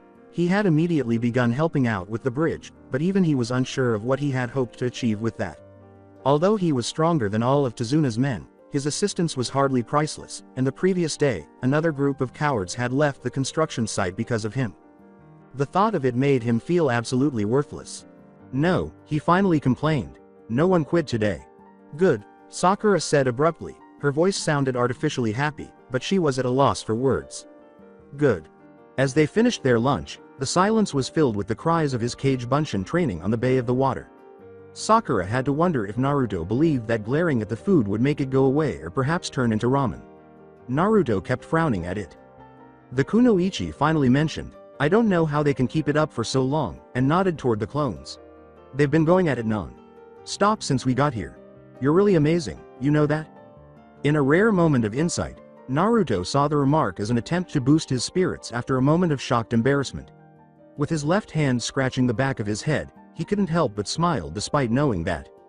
Quietly, thank you, he said, but you have me completely thrashed on water. Walking. My clones still lose their footing and drop under the surface at times. You have already mastered the exercise already. He was surprised to see how unimpressed she appeared by the compliment. Much good it does me, don't say that. He scowled as he chastised her. He made the helpful observation, "You're lasting longer and longer every day." He was aware that she was having trouble with endurance, so he wanted to help her feel better this time by saying, "Your chakra reserves are increasing visibly. I can tell, you know." And he could, ever since he got his newest weapon. "You're getting better." Sakura grinned in response, appearing somewhat more resolute. "I have to admit I envy that power of yours. More so than fire or even ice, that materia is incredibly useful." Naruto put down his finished lunch with a small shrug. "It's alright, I guess. I prefer others." The girl with the pink hair said, "I bet," with a knowing expression. "Not flashy enough, is it?" The blonde smiled. "Among other things, yeah."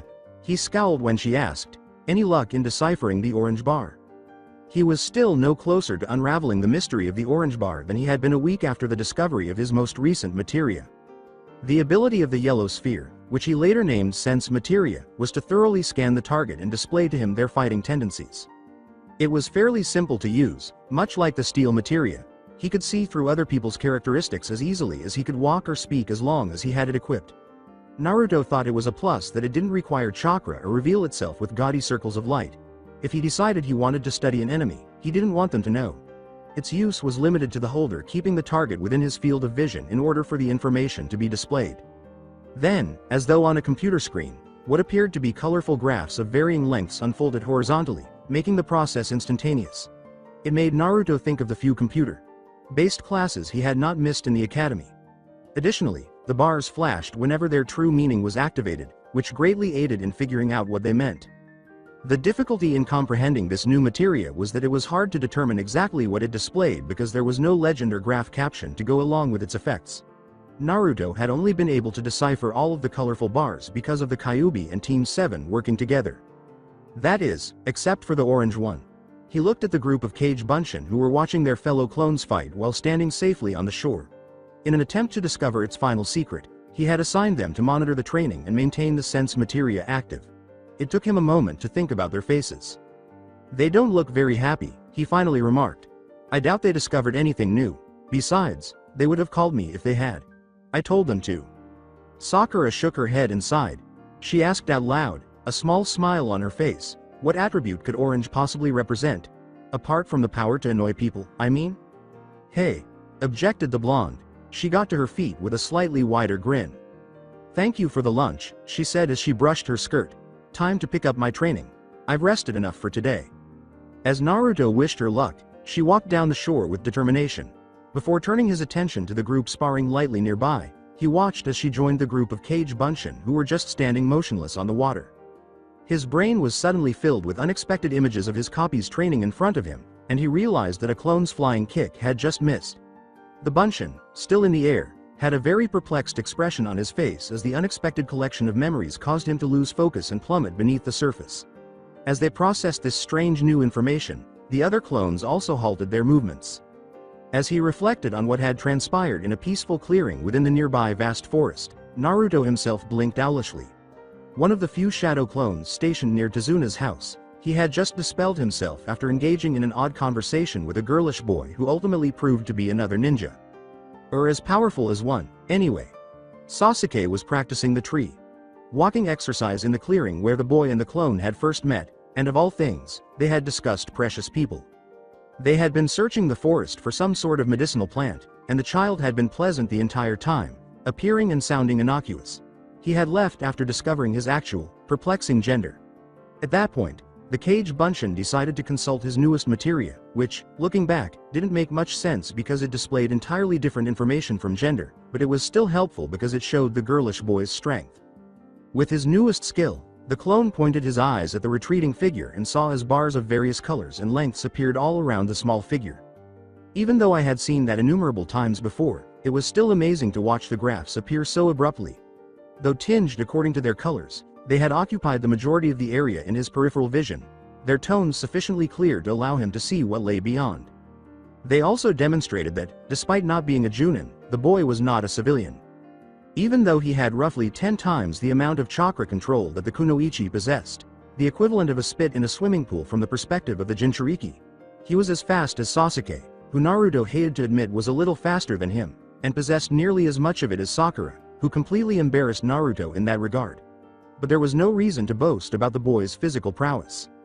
Naruto remembered what the enigmatic ninja had said as the clone that had fallen underwater surfaced and then mysteriously dove again. The boy must have had a very special someone in his life if, as he had explained, fighting for someone else made you stronger. Boss. Boss. Waving his arm to get his attention, Naruto looked up at the strange cage Bunchen from earlier, who was now floating close to his fighting copies.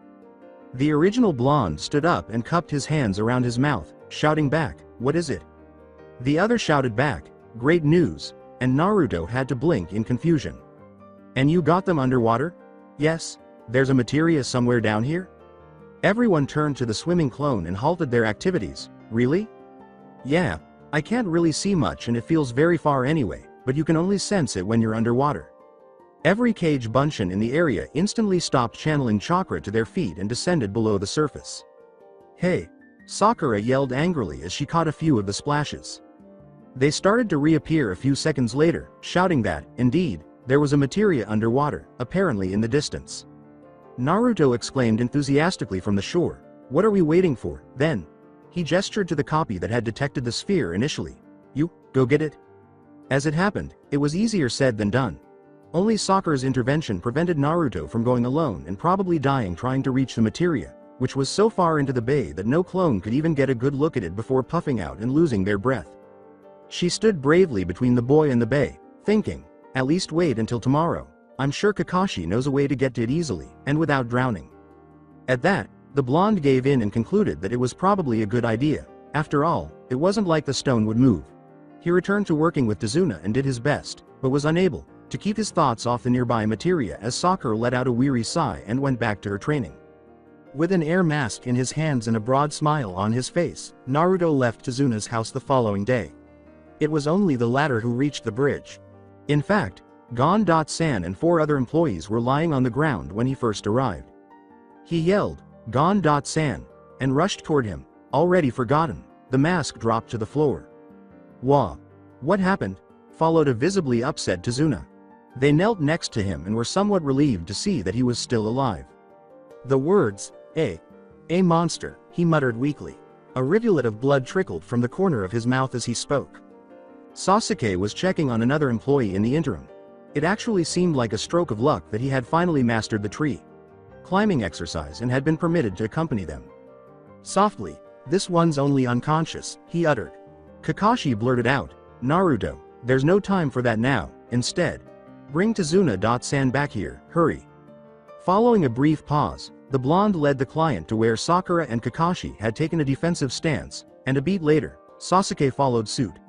Naruto was looking left and right in an attempt to identify the person who had done this, but everything around them was gradually being obscured by a familiar mist. So it was a trick.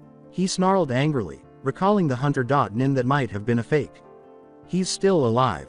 As before, it was impossible to identify the source of the mocking laugh that arose from the mist. Zabuza's disembodied voice said, "Of course I'm alive, brat, and it came from everywhere. And I've come to take your head." The killing intent of the missing.nin struck them like a physical presence, but Naruto was prepared this time and dismissed it without even needing the Kyuubi's cackle. The mist shinobi went on, shaking again, poor kid. Naruto had hardly time to realize he was referring to Sasuke when a dozen Zabuzas materialized all around them. He heard the Uchiha respond as he summoned chakra to release his materia. "I'm shaking from excitement." 6 balls of fire magically materialized beneath the closest swordsman, devouring them with a roar as green light flashed in a circle around him. Naruto idly observed that the ones behind him had also met the same end with the compliments of one smug Uchiha as they exploded out in harmless splashes of water. The blonde smiled. Pairing the all materia with the fire jutsu had been the obvious choice after seeing all those Suiden jutsu thrown around in the first battle, but he was relieved that it had already worked out in his favor. He prepared for the next assault as Sasuke grinned back at him. They all turned to watch Zabuza emerge from the fog with the phony hunter.nin by his side. Well, he said. "It looks like you will have some fun, Haku." Haku, the diminutive figure, nodded slowly. "It does indeed." Naruto paused to silently use his sense materia to scan them. He had to frown at the missing.nin after shuddering. His lengthy graphs were quite depressing and humbling to look at, much like Kakashi's. He wasn't as excited about his newest materia as Sakura was, in part, because of that. He became acutely aware of how far he still had to go to realize his dream. Soon after, he looked around at the other shinobi, who appeared too. He exclaimed, "You're the boy from yesterday." He recognized his appearance and stats as those of the girlish ninja who had spoken to his cage bunshin the previous day. He gave him a bewildered blink. "What? Why?" The blonde pondered whether Zabuza's companion was taken aback by his mask during the brief silence. "Hello, Naruto," was all he said. Sakura said, "Naruto, how do you know him?" with a displeased expression. Still unable to speak, the orange-clad Genin's gaze shifted bewilderingly from the boy to the mist shinobi as his thoughts relived their previous interactions. When he finally said, "One of my clones met him in the forest, I didn't know he was the fake hunter.nin. If I had." But since he had no idea what would happen next, he had to stop. What would he have done if he had known? Sasuke then proclaimed, "I'll fight him," moving forward and away from their group. His hesitancy was overcome by annoyance, and Naruto also moved forward. He retorted, "I'll fight him too," and the Uchiha snorted. "Don't get in my way, Dobi. It's you who should stay out of mine, Teme." Kakashi politely cut through their teasing, asking, "Could you, maybe, work together? Just a suggestion." After exchanging suspicious glances, the two nodded. The blonde pushed everything else to the back of his mind and said earnestly, "Okay, let's cream this poser." Sasuke's only response was a grunt. The silver-haired Junin commanded, "Sakura, step in front of Tazuna.san and don't leave my side," and the girl instantly obeyed. "We'll let them handle him." Naruto's focus was pulled back forward as soon as he finished speaking because a tornado of movement appeared in front of him. The boy, who was identified as Haku, struck his shoulder with a fist even as he ducked to the left, and Sasuke's kunai struck his other hand, which was holding a senbon. The blonde continued to move, his fingers creating the Kage Bunshin no Jutsu's cherished cross-shaped seal. 20 clones materialized and equipped the cover materia in their left holster's lone empty slot right away. As the masked boy spun around and tossed a handful of senbon in a circle, a couple of them charged at him from behind but were chased away.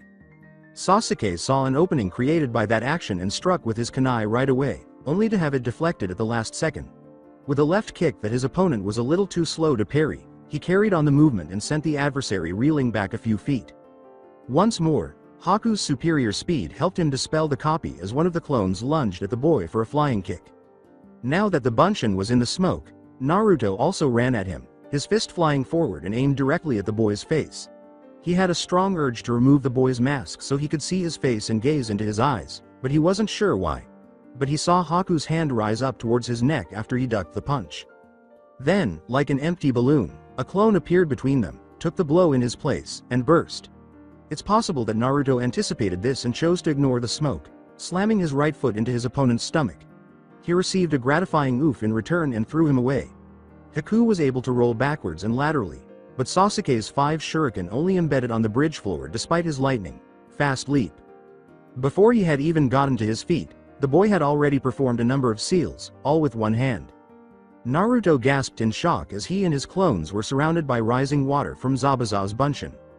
The water needles quickly came together to form countless senbon. If only his enemy skill materia had paid attention to what he had to say, he wouldn't have objected to learning the cool jutsu, just as he had learned the water prison technique. The sphere operated differently, though, and he was aware of this after testing for days. He was still unsure whether to copy something at random or according to some as yet undiscovered criteria. It seems that he was unaware of the jutsu when they rained down on him, indicating that these flying water senbon of death were not impressive enough. As his copy's cover materia came into play to protect him, the blonde waited for the different popping noises to cease echoing in his ears before emerging from the dense cloud of smoke that had mostly surrounded him. Seeing that all of the clones had been destroyed, he leapt back into the clear air and let out a loud sigh upon realizing that Sasuke had been out of the attack's range. His slender frame was already skillfully navigating around Haku as he pursued the enemy. At last, Zabuza's companion was flung back, right at the mist shinobi's feet, after the Uchiha delivered a very vicious kick to the boy's face. The boy with the dark hair smirked and said, "Looks like I have the advantage in speed," as Haku repositioned his mask. Naruto gave a snort. He muttered to himself, "I hit him too, but you don't see me bragging," but Sasuke could hear him. In response, "I hit him twice," he said, "and his butt is still on the ground for the second blow." As he approached his teammate, the blonde huffed, "Oh yeah?"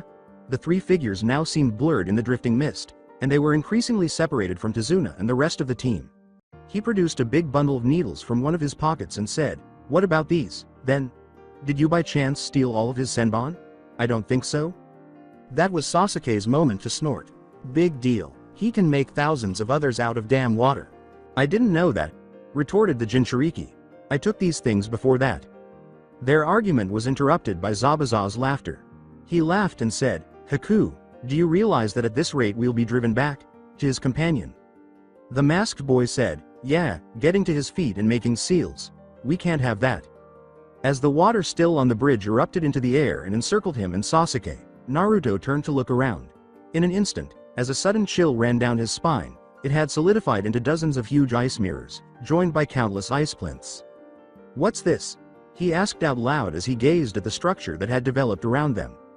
Every escape route was completely blocked as they were trapped inside what could have been described as an ice dome before he could realize that it would probably be a good idea to flee. He said nervously, "Hey, I can do ice ninjutsu too," not really believing that it was fair to compare this seemingly complicated technique to his much simpler materia. But he had to say, "Okay, I can't do that," after witnessing Haku physically enter one of the mirrors. Now, the masked boy appeared to be gazing at them with total composure, as he was perfectly reflected in every surface of the ice dome. His words were, "I'm sorry, I didn't want to use this jutsu, but you didn't leave me any other choice." Naruto was left spinning around in bewilderment as his voice seemed to emanate from each of his reflections. He asked Sasuke, "Which is the real one?" but got no response. Then Haku said, "I'll show you my real speed." The subsequent assault was barely noticeable. The enemy slashed him and Sasuke with what appeared to be an ice senbon as he flew from one mirror to the next like a crazy pinball, and Naruto's eyes tried in vain to track his movements. And for that additional reason, he was unable to concur with his teammates' assessment of his sense materia. Obviously, the thing had some flaws. Although it was obviously unable to account for things like special abilities or techniques, it could give him an idea of what to expect from the enemy. For instance, Naruto's defensive bars, which ought to have been significantly longer than what his materia demonstrated, unfairly placed him just above Sasuke in the department while ignoring his own enhanced healing, which he inherited from the Kyuubi. When he had seen that, he had detested it. Here, too, Haku was a prime illustration of the sphere's weakness. He had demonstrated that his speed was roughly comparable to Sasuke's when he had used it to scan the boy the day before and a few minutes earlier. Before the ice mirrors of doom appeared, it might have been true, or at least nearly true, but now it was clearly and completely incorrect. Another massive senbon blast pierced Naruto's legs after he attempted to capture the masked shinobi but instead caught needles on his arms. He joined Sasuke on the ground, both of them making their best impressions of porcupines, and let out a cry of pain. He glanced up once more and saw that Haku was now only visible in the mirror before them. I don't want to have to kill you if possible, nor I want you to have to kill me, but if you come at me, I will destroy my heart and turn myself into a true, heartless shinobi. His voice became solemn as he continued.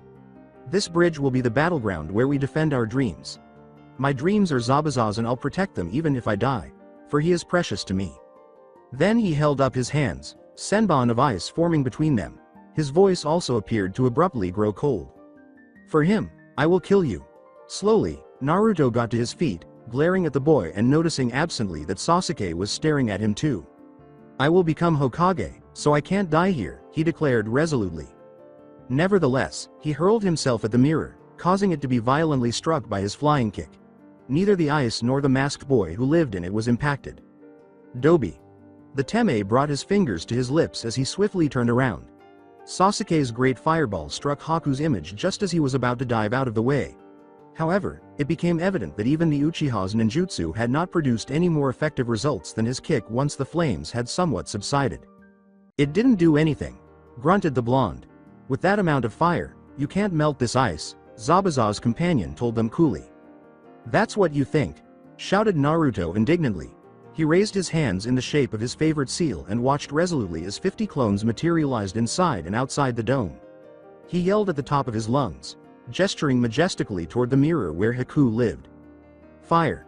For a moment, everything appeared to be calm before the storm, with green lights flashing everywhere. Then, as clone after clone summoned the strength of their fire and all materia combined, an endless stream of flames rose from beneath the majority of the mirrors and an endless series of agonizingly loud roars started. Following a brief period of hesitation due to the intense heat, Sasuke also joined the battle using his family's ninjutsu. Haku appeared to be a little uneasy about the attack. His position was constantly exposed to a torrent of flames that threatened to burn him to a crisp if he poked his face out of the ice, so much so that he was unable to move from his mirror. The masked boy was forced to simply throw out ice senbon against the army attacking him, rather than flying from reflection to reflection. Even after surviving the intense heat inside the dome, the small weapons proved to be highly effective against one-hit opponents like Cage Bunshin, despite the movement restriction. Once more summoning the power of fire from his materia, Naruto positively snarled. Haku had apparently decided to get rid of them as soon as possible before the flames could seriously damage his construction, because clones were now beginning to go up in smoke all around them. The more cover equipped Cage Bunshin there were, the more often needles began to pierce Naruto. Damn it! Sasuke swore as he frantically tried to dodge the flying small arms. Fire isn't doing us any good. While a senbon narrowly missed his right eye, Naruto also swore. Though it was obvious that he couldn't last long either, his teammate appeared to be doing a little better at dodging and was occasionally attempting to catch their enemy. Haku calmly remarked, trying to follow my movements with your eyes is impossible, able to move between mirrors once more now that the fire attacks had significantly decreased. You'll never be able to catch me. This jutsu uses the other reflections to transport me supremely fast, and I can also attack you from inside a mirror should you trap me in one like before. Shut up! Yelled Naruto. He seemed to be ignored by Haku. From my point of view you seem to be moving in slow motion. As a startling amount of chakra left his body, the blonde rapidly produced as many clones as he could, feeling noticeably dizzy. However, hundreds of new Bunshin instantly replaced the extinguished ones, renewing the flames around the dome. Simultaneously, the sound of his copies puffing out of existence began to increase as well, and more were appearing to take a needle for him because Zabuza's companion now appeared to be primarily aiming at him directly. However, it appeared that the cover materia could easily keep up with Haku's amazing speed. At least he was getting his chakra back from all the dead clones. Already, he felt a lot better. Even though the blonde could barely keep up with their speed, it was also easier to defend against the countless ice senbon that were thrown in his exact direction because they were only coming from one mirror now that Haku was trapped in a single slab of ice. The Kyuubi abruptly called out through their mental link, Naruto. He also sounded perfectly composed, as though the raging conflagration all around them didn't even bother him. You ought to review your fire materia. The blonde's eyes moved to his left arm, where an odd bulge had developed beneath the orange sleeve, startled by the demon's voice, which was audible even through all that noise. As he swiftly rolled it up to the elbow, he was amazed at how much larger the fire materia in his holster had grown after being used by dozens and dozens of Cage Bunshin. He had just considered the possibility that the stone would outgrow its slot when the experience abruptly increased until it reached the next level. He began to say, "Is this?" but had to stop. The sphere appeared to fall apart with a sharp crash that was audible even over the roaring fire. What might have been merely its outer shell merely broke into innumerable tiny fragments that fell to the ground and were instantly forgotten. Instead, Naruto's entire attention was on the sphere that was left behind. It was so tiny and securely secured in the holster that, but for its instantly identifiable green hue, he wouldn't have suspected it was a materia at all. "Don't be fooled by the size," the Kyuubi whispered to him. "It has a lot more power now than it did before." An excited breath escaped his mouth as he peeled his eyes off the small stone, and when he turned to face the closest mirror and summoned chakra, he couldn't help but smile broadly. A senbon pierced his left calf, effectively reminding him of the battle going on around him. He poured about 6 times as much energy into this second-level jutsu as he did into the first-level one, so it was impossible to miss the difference between the two. Instead of the typical relatively large ball of fire, the green light surrounding him this time was followed by a thick pillar of flames rising up from the ground to the ice ceiling, devouring the closest mirror as it went. It was also possible that it lasted longer than its smaller counterpart, but Naruto couldn't be certain with all the chaos going on beneath the dome, and the Kyuubi cackling in his head wasn't doing much either. The loud cracking sound that followed his attack, as the targeted mirror shook dangerously on its plinths, was what he was certain of instead. When the blonde attacked again, the noise intensified threefold, as the mirror and then half of the dome fell to the ground. Kage Bunshin cheered from the other side of the ruins, and Naruto joined them right away, gladly escaping that damn ice trap. While he was shooting out of another collapsing mirror with part of his kimono on fire, he caught a glimpse of a dark shape flying through the air to intercept what was the unmistakable blur of Haku. The boy's hand was yanked downward, hard, and his body slammed to the ground, the impact being so violent that it put out the flames on his clothing. As more clones joyfully cheered, Sasuke held him pinned there. With a kunai at his throat and his face flattened to the bridge, Haku muttered, "No way, you followed my movements? How?" Naruto hurried over to them and gasped uncontrollably when the Uchiha responded. "I can see you better now." The Sharingan was blazing hungrily inside Sasuke's eyes.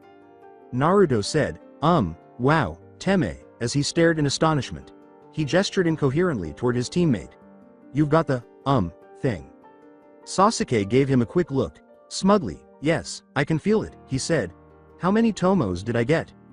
"1 in the left eye and 2 in the right," the blonde told him, a little alarmed by the dark-haired boy's apparent delight.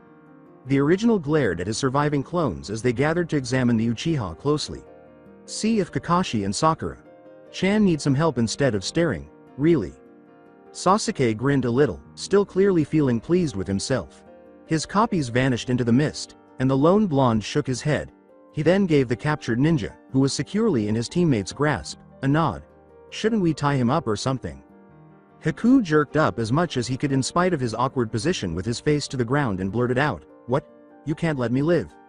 Even as he stepped forward to assist with the rope, Naruto asked incredulously, "Huh? What are you talking about?" After his outburst, the vanquished shinobi exhaled deeply and attempted to gather his thoughts. "I thought you understood. My life is completely devoted to Zabuza-sama and his dreams, but he has no use for a weak tool such as myself. You took away my reason for existing and now you have to kill me." At that moment, even Sasuke was frowning openly, and he turned the boy around to face them after securely tying his hands behind his back. As he removed the worn enemy mask, he was very careful to keep the kunai at his throat at all times. Meanwhile, Naruto repeated incomprehensibly, "A tool? Even though I don't know how you could think that of a bad guy like him. Zabuza is your precious person and you are his. You're not a tool. Why would you throw your life away?" Haku gazed up at him with sorrowful dark eyes. "Every shinobi is a tool. A weapon for others to wield at need. For you is your village. For me is Zabuza-sama." "That's not true." The blonde yelled back in fury right away. "We're not just tools, we're more than that." The boy who was girlish shook his head. "That's just how it is." Naruto looked to Sasuke as though seeking consolation, but it appeared that the Uchiha concurred with that awful perspective. The genin in orange flinched back in surprise. While his brain tried to process what was being said, his mouth worked in silence for a while. Any semblance of doubt that might have existed within him vanished instantly as his mind began to conjure images of Iruka, Kakashi, and finally Oji-san. There was absolutely no possibility. that his beloved people viewed him as nothing more than a tool, regardless of the position they held in his life as a teacher or leader. "That's not how it is," he angrily exclaimed. "And if Zabuza really thinks so low of you, then he doesn't deserve to be your precious person, anyway.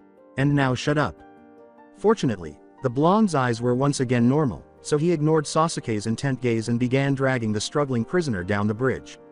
By this point, the fog had cleared, and he could already see his cage Bunshin, Kakashi, Zabuza, and dogs.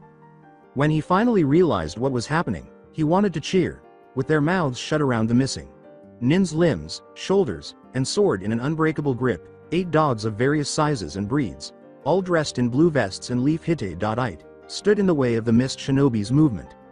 The man's contribution appeared superfluous aside from being a little strange, even though the smallest of them was hanging down his midsection. If Kakashi hadn't started creating seals at that time, Naruto would have laughed. Haku's struggle instantly doubled in intensity as he gasped in fear, and Sasuke had to approach him and seize him by the other side to prevent the boy from running away. Kakashi's right hand was suddenly surrounded by an odd, unsettling glow, and soon after, what appeared to be controlled lightning was crackling in the quiet. The Junin's voice was nearly muffled by the cacophonous chirping of the birds, which sounded like a flock of birds. The silver-haired ninja, Sharingan blazing in the electrical blue glow, said, "I'll ask again. Surrender now." When Zabuza responded a second later, a tiny smile appeared on his face. "Bite me." Kakashi shifted as the dogs snarled. The Uchiha resisted Haku's attempt to shoulder Sasuke away. The boy snarled angrily and attempted to kick Naruto, but he lost his balance due to the pressure from his captors and missed the target entirely. All he could do was look straight ahead, helpless at what was happening. "No!" He let out a blood-chilling scream that was so full of pure terror and desperation that Naruto's fingers around the boy's arm grew slack and all strength left their muscles.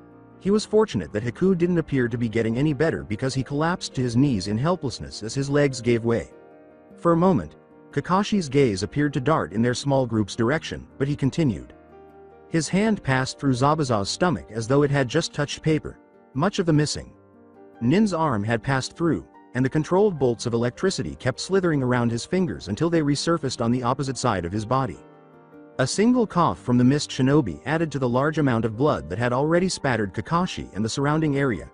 His body collapsed backwards as the Junin pulled his arm away from him and the dogs released him, and a moment later the massive sword joined him on the ground. Naruto was unable to look away from him or the hypnotically hollow hole in his stomach. He wondered gloomily whether he could have seen the stone pavement of the bridge beyond if he had looked straight through the wound. Now, with his hands still tied behind his back, Haku began to crawl feebly toward his companion while trembling uncontrollably and sobbing uncontrollably in a series of loud hiccups. Sasuke trailed him by one step, and the blonde made himself follow suit. At first, his legs resisted his brain's commands, but he eventually joined his teammates standing over Momochi Zabuza's lifeless body. Haku leaned his head over him and blurted out, I'm sorry, in between sobs. In an apparent attempt to touch the boy's back, the man raised one hand. "Ha. Haku," he said, or at least attempted to. "You did, well." If at all possible, Haku sobbed even more. When the ninja's eyes finally closed, he muttered something unintelligible and fell to his companion's chest. Kakashi yelled, "Sasuke," essentially reminding Naruto that the two bodies at his feet were not the only world. Move him out of the way. With a heavy rope in his hands, the Junin was moving forward, his left eye once more shielded by the head protector. The Teme began tying up the fallen swordsman after he finally succeeded in removing the sobbing boy from his companion. Haku screamed, flailing wildly in Sasuke's hold, "No, let go. What are you doing to him?" The silver-haired ninja gestured for his other pupil to come forward, ignoring him entirely. "I think your jutsu will be more effective than mine, especially if you can spam it like everything else you do," he said, pointing down at Zabuza, who was still tying his feet together. "Naruto, see if you can patch him up some," he said. Haku whispered, "What?" At some point during Kakashi's explanation, he had stopped crying. He stood up and said, "I made sure to avoid the heart," while holding another length of rope. He approached Sasuke, tightened his prisoner around his ankles, and assisted him in lowering him to the ground. "He'll live, for now." As Naruto began to use his restore materia on Zabuza, a tiny smile appeared on his face. The bite marks on his shoulders and limbs instantly closed and vanished, as though they had never been there. Inside his more severe wound, there was also a slight shifting, but the hole still had the same terrible appearance. However, the blonde continued to practice the jutsu without losing heart. A few improvements showed up after a few attempts, and he verified them with his sense materia. After 2 of his clones eventually joined him, Naruto finally took a moment to survey his surroundings, as the mist had mostly dissipated.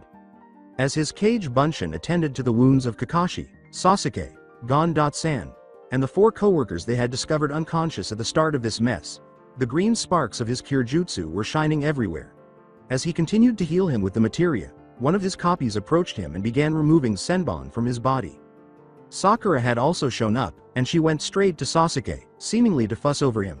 Her appearance was flawless. Tazuna appeared to be unhurt as well, although he was following a little more cautiously. Kakashi's dogs were lined up farther down the bridge, facing the spot where the building abruptly stopped and the ocean started. However, there was something in between, so they weren't actually gazing at the sea. Or better, someone. Oh, you've got your ass handed to you, I see. How disappointing. A short man stood close to the bridge's edge, his tasteful dark suit and glasses a stark contrast to the throng of people behind him. It appears that they are bandits. They had disembarked from a sizable boat that was anchored between the building and the neighboring mainland, and now that the vanishing fog had exposed them, they appeared ready to engage in combat. Using his uninjured arm to point his stick at them, the short man continued, grinning maliciously, "Can you even hear me, Zabuza?" Naruto looked down and concluded that he couldn't. As the hole in his stomach slowly healed, it became clear that the mist shinobi would be out of commission for some time. He heard Haku mutter, "Gatu," and got to his feet. "Out cold, exclaimed Gatu with delight. "That will make it even easier to kill you so I don't have to pay you. And now that you're all weakened, you all are gonna die too." The bandits cheered, and Naruto frowned. After witnessing Kakashi create a seal, he wondered what would happen when his dogs practically vanished as they sprinted in the direction of the enemy. Just before Gatu's body was ripped to pieces, there was a flurry of movement in front of him, and his surprised army's first line was splattered with blood. Before the remnants of the short man could reach the ground, the 8 dogs were back in front of their master. The bandits let out screams of surprise and rage, but even Naruto let out a little gasp. "Damn dogs!" exclaimed one of them. "You killed our meal ticket." "You guys are dead!" exclaimed another. As soon as the first line moved forward, more threats began to fly in their direction, but with a loud clank, what appeared to be a fishing harpoon crashed into the bridge. Everyone turned to see where the weapon had come from, and the bandits instantly stopped. On the opposite side of the bridge from Sakura and Tazuna, Inari was leading a group of what must have been 100 armed individuals. As he moved away from his own army, Naruto saw that he was carrying 2 clones, most likely 2 of the 4 cage Bunshin he had left with him in Tsunami at their forest home. He was holding a small crossbow and a black pot on his head. One of them immediately dispelled, telling him about Inari's attempt to rally the entire wave and the abortive attempt to kidnap Tazuna's daughter. The child shouted at the bandits, "The people of this country will stop you with everything we have if you come any further onto our island." Naruto yelled, "Inari," and let out a loud laugh. The boy quoted him and smiled back, "A hero shows up at the last second, right?" Afterward, Gatu's army was scuttling back to the boat after a clever use of cage and regular Bunshin. As Wave Country applauded their liberation, Naruto couldn't help but smile. Chakra flowed through the water beneath Sasuke's feet, making it feel surprisingly warm. In that shallow part of the bay, he sank to his calves after precisely 3 minutes and 50 seconds of managing to stay a few feet from the shore. And the Uchiha muttered a curse. He should have reached the 5-minute mark by now, given how rapidly he had improved during the morning, but he was growing increasingly irritated, and there was no way he could have approached it in that state. He was just not focused enough. Better yet, excessively distracted. That morning, he trained with Sakura, and everything went as planned.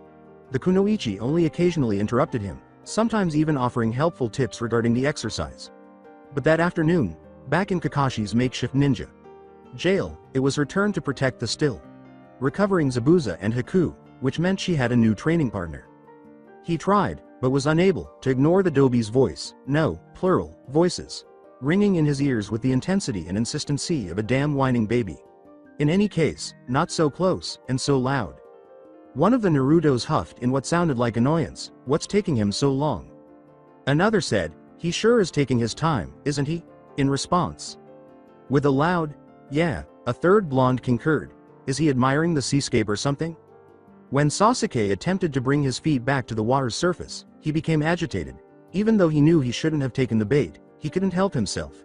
He was aware of the Dobe's attempts to make fun of him and his unsuccessful attempts at the chakra exercise while feigning to be discussing the Naruto who had dove underwater. The smirks in their voices were almost audible. When he finally turned to face them, he growled, "Is it gonna kill you three if you shut up one damn minute? Is silence enough of a weapon to dispel your useless one-hit asses?" The closest clone pretended to be shocked by his comments. "Oh, I'm sorry, are we disrupting your concentration?" With a phony cheer, the second person said, "Come on, Sasuke-kun. We know you can do it." The third person jumped up and down on top of the water and said, "I mean, how hard can it be?" They dropped all pretenses and freely laughed as Sasuke threw a flurry of shuriken at them. He doubted he could have taken them on while swimming, even if they were worthless one-hit idiots, and they knew he couldn't reach them that far out into the sea. Not before sinking underwater, anyway. "Damn it," he muttered under his breath as they attempted to entice him to follow them. God, he detested Naruto showing up. He would shove it in his face and then up his ass as soon as he mastered this fucking water. Walking. That was all it would take to get them roughly on level. Although the Dobe possessed materia and shadow clones, Sasuke now possessed the Sharingan, and their victory over Hiku the previous day demonstrated how powerful it was. The blonde had broken the ice dome, to be sure, but who had really captured the enemy? Sasuke turned away from the clowning Kage Bunshin with a small smirk. It was rather odd to consider how capable Naruto had grown. Unusual, but not unpleasant. There were some benefits to the Dobe having some skill, aside from the obvious, such as being more helpful in their duty. For instance, training had grown considerably more rewarding and difficult. Naturally, winning was pleasant, but it had turned out to be even more pleasant when it followed a fierce battle or, in rare cases, a run of defeats. Who would have guessed? He had learned that competition wasn't always a bad thing, even though he had never enjoyed losing or even just not being at the top. Still nothing, Teme? Do you want some tips? We mastered it days ago, after all. Come on, we're in a generous mood. A simple, please, will do. He stepped up on top of the water once more, gritting his teeth and ignoring the clones. He told himself that the best way to show them was to concentrate on the workout and, after he was finished, kick their smoky asses. Now he needed to train.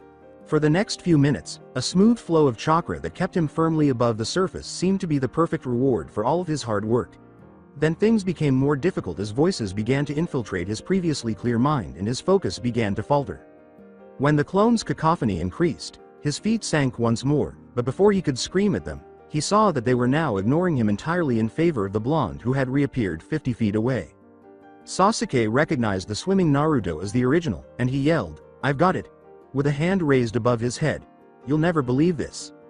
By using the distraction, the Uchiha hit the distracted clones with some shuriken once more, dispelling them before they even realized they were being attacked. From a distance, the blonde floating offshore scowled at him. He yelled, "That wasn't very nice," and Sasuke could see the smile on his face as he approached. Only because you can't do something as easy as water. Walking it doesn't mean. But before he could finish the sentence, he had to jump out of the way of a shuriken. When he finally made it to the shore, he let his air mask and a small round stone fall to the dry ground and shook the water off his body and hair like a dog would. The Uchiha thought, here's the new Kyuubi dropping. Over the past day, Naruto had been complaining non-stop about not being able to take it. At least he wouldn't bother them all anymore.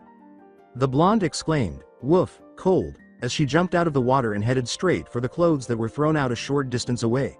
Kakashi's jutsu helped a little, but this water is freezing. Sasuke remarked, "Remember that it snowed yesterday?" The temperature had dropped significantly that morning before increasing slightly again, even if only briefly. "Right," the blonde said, grinning a little. He put on his orange jumpsuit after drying as best he could. Then he said, "So, wanna see what this does?" Sasuke took a quick look at the boy's wet materia. In fact, he was quite interested in finding out what Naruto's new rock would be. He wouldn't say that to him. Never. Then he shrugged his shoulders and waited for his teammate to show up. "Color?" he inquired casually. The Dobe smiled, beaming with excitement. "Red." This time, Sasuke was unable to conceal his interest. Silently, "That's a first," he said. "Yep," said the blonde casually. "And the Kyuubi doesn't have the slightest clue about what it could mean."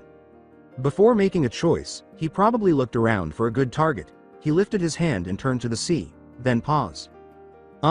You might want to step out, just in case. The Uchiha concurred. He was not going to serve as a test subject for the Dobi's new, unidentified weapon. After ensuring that he was several feet clear of the water, he motioned to his teammate to continue. Raising the materia, Naruto waited. He scowled slightly in apparent bewilderment before clearly focusing more intently, his fingers gripping the sphere tighter and his lower lip clenched between his teeth. When the typical circle of light flashed around the blonde, this time with odd, colorful orbs emerging in the green glow, Sasuke was unsure if it would accomplish anything at all. Each floating sphere displayed an unidentified symbol, possibly the character of a foreign language, until they all came together on Naruto and appeared to nearly vanish inside of him. At that moment, large water droplets emerged from the ocean, all of them swiftly traveling to a specific location in front of the blonde like metal balls drawn by a strong magnet. They came together to form a bigger conglomerate that, after reaching enormous proportions, appeared to break like glass a minute later. Sasuke's eyes found it hard to believe what was left behind as massive spheres and blocks of water flew everywhere. Bright orange eyes stared down at them from what appeared to be a sea serpent floating in midair. Given that he was coiled on himself on many points, it was difficult to determine his exact length, but it was probably 50 feet. His clear white fins trembled slightly, as though tense and poised to strike, and his wet green scales glinted in the afternoon sun as the beast watched them. Kakashi swayed languidly through the air, effortlessly sporting two thick whiskers. The fact that the sea had somehow arrived at what Sasuke had previously considered to be a safe position hardly registered in his mind. With such an amazing creature staring down at him, he didn't mind the unpleasantly cold water that was flowing around his calf now that his chakra wasn't passing through it. With a respectable number of fangs and a very irritated sound, the sea serpent hissed menacingly. The Uchiha called in a tiny voice, "Naruto," attempting to remain motionless even though his instincts told him to run as quickly as he could. "Send it away." However, the Dobi showed no signs of concern. "Wow," he exclaimed with interest, "this is so cool." The blonde gave Kakashi a hiss when he appeared next to him out of nowhere. He gave it a smile as though nothing had occurred. Well, what do we have here?" he said in a casual tone that also sounded sincere. "I presume this is your new materia, Naruto?" With an introductory tone, the orange-clad genin said, "Kakashi, Teme, this is Leviathan, the sea god." "God?" Kakashi asked again with curiosity. "That's his title, according to the Kyuubi," the blonde clarified. "He's a demon in reality." The Junin nodded in understanding. "Ah, a friend of the fox, then?" Naruto gave a snort. "Hardly. He comes from the world the Kyuubi and the other-tailed beasts have abandoned thousands of years ago. He's of a different kind, though. This materia is apparently meant to summon him, but it takes a whole lot of chakra to do it. Like 4 times the second level of fire even." Sasuke asked, "Are you controlling him?" as he turned on his Sharingan and examined the sea serpent. Unfortunately, he learned nothing more about the creature. "Nope. The fox says he's just waiting for me to tell him what to attack." With that small piece of knowledge, Leviathan's subsequent hiss genuinely sounded impatient to the Uchiha. Kakashi said, "Let's see what he can do, then," and formed seals rapidly. As Sasuke felt his Sharingan accurately replicate the hand movements and his mind store the information for later use, his eyes widened with excitement. When the water dragon from the first battle against Zabuza emerged from the sea across from the large serpent, he was wondering what jutsu he had just learned. Pointing to the Junin's creation, Naruto exclaimed, "Go," and then, as an afterthought, "Please." Leviathan gave him a single look and appeared to sneer arrogantly. He then raised his enormous head in the air, swiftly lowered it, and hissed angrily at Kakashi's jutsu, which was hurrying in his direction. There was no chance for the water dragon. Sasuke could only gape in disbelief as a massive wave surged up behind the sea god and crashed into the dragon like a raging tsunami.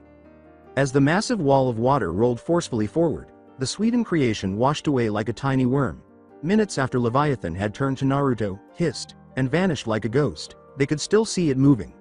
Miles away from them, the tsunami smashed into the shore and proceeded for an unknown distance along the land.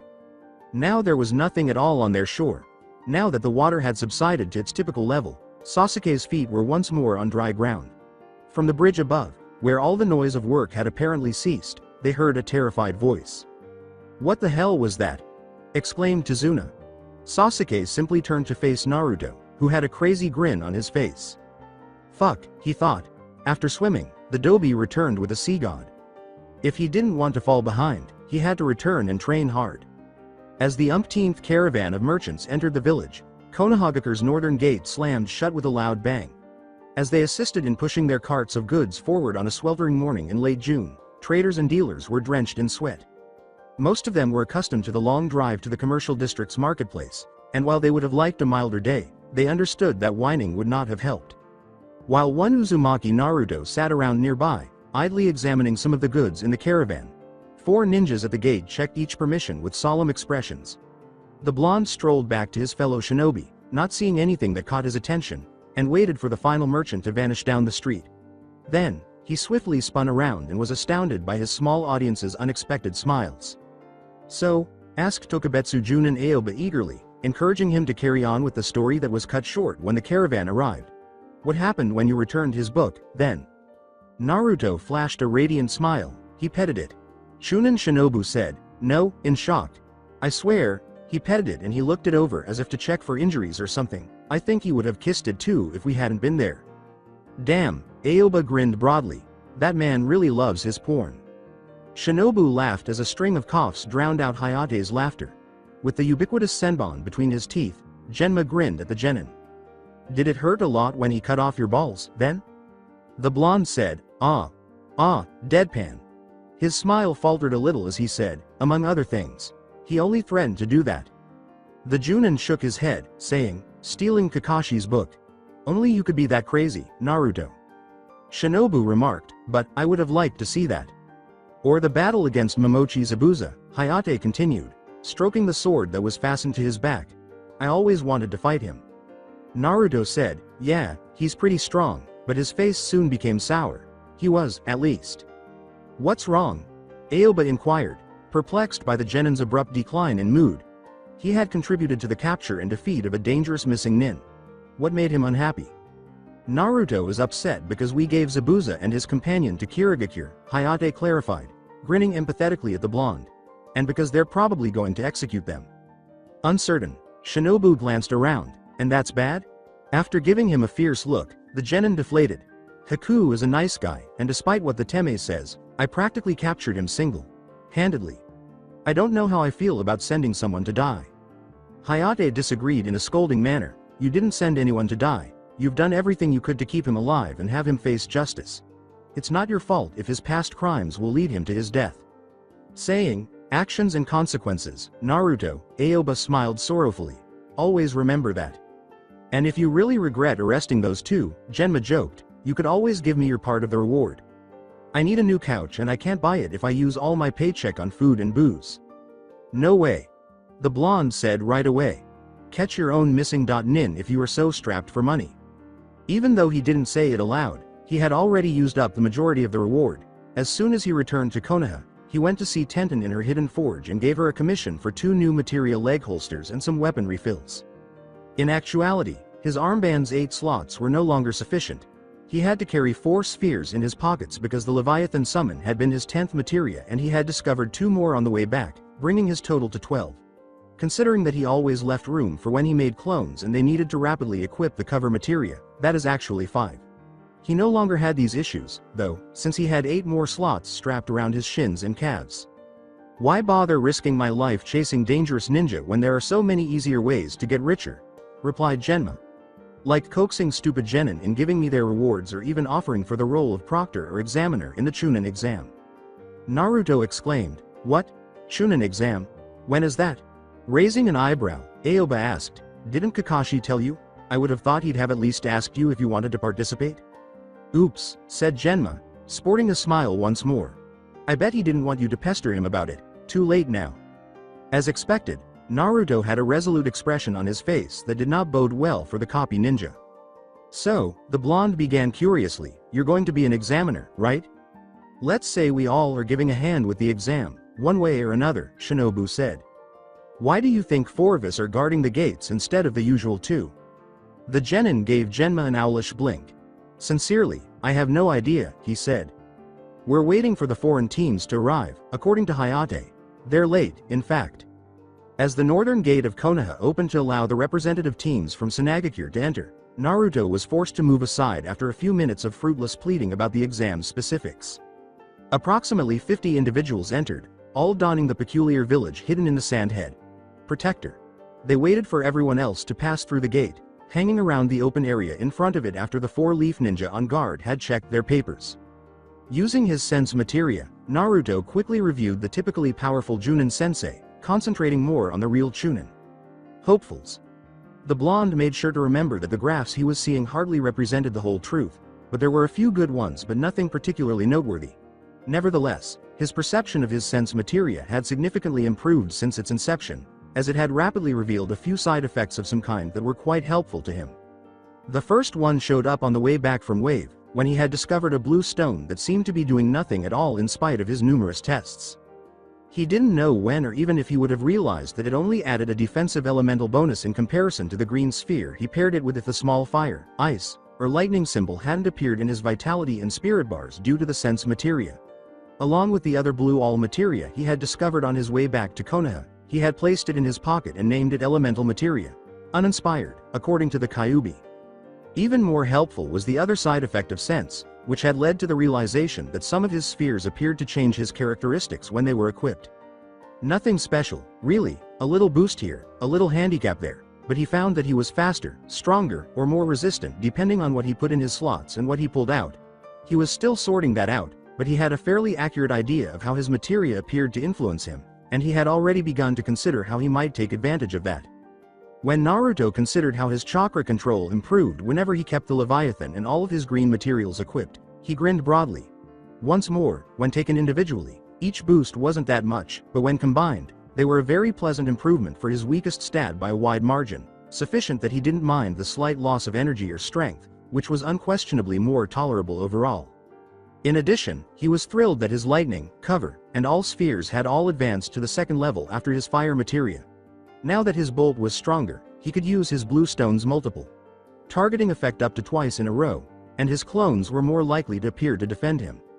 Everything was going smoothly. Before choosing his current combination, he had experimented with a few others. He had placed the Leviathan, Steel, Enemy Skills, and Sense Materia in 4 of the 8 slots in his leg holsters, leaving the other 4 empty. He had instead placed all of his blue and green support materials in his more accessible armbands so that he could quickly switch pairings if necessary. He currently had the new all paired with his bulging, upgrade, Ready Ice Materia, and his second level Lightning paired with the second level 1. Next to the open slot he always kept for cover, he had equipped the second level Fire with his new elemental materia and Restore alone. When his left hand lightly touched the purple sphere in his pocket, he couldn't help but smile because he was quite pleased with what he thought was a well-considered combination. He chose to scan a lonesome team to his right while he was still surveying the sand shinobi standing in front of the gate. His eyes widened in surprise at what he saw. Before he could stop himself, the 3 genin he was staring at turned to face him. "Holy," he said loudly. Naruto glanced at the boy with the face paint and the girl, then returned his attention to the shortest person in the group. The child, who was likely a few inches taller than him, had very pale skin that was only tainted by the red kanji for love on his forehead, and brick-red hair that stood out from his head. He was staring at him intently, his green eyes surrounded by very dark markings, and he was carrying a big gourd on his back. As a result of the sense materia, 8 colorful bars had horizontally unfolded around him, at least in Naruto's imagination. Without the chakra graph, the blonde would never have thought about them. His was shorter. Well, if it isn't little Shukaku-kun, the Kyuubi uttered abruptly, grinning. I could identify that chakra anywhere. Who is he? Still locked in a stare-down with the Suna shinobi, Naruto asked with interest. His teammates appeared to be making a feeble attempt to distract him. The boy? I would guess it was a Jinchuriki. The one-tailed beast is the one inside of him. Really? The blonde exclaimed with excitement. A Jinchuriki? What? The Biju spoke in a mocking tone. You believed you were alone. No, however, he acknowledged, I didn't expect to meet someone like me. I never gave it much thought.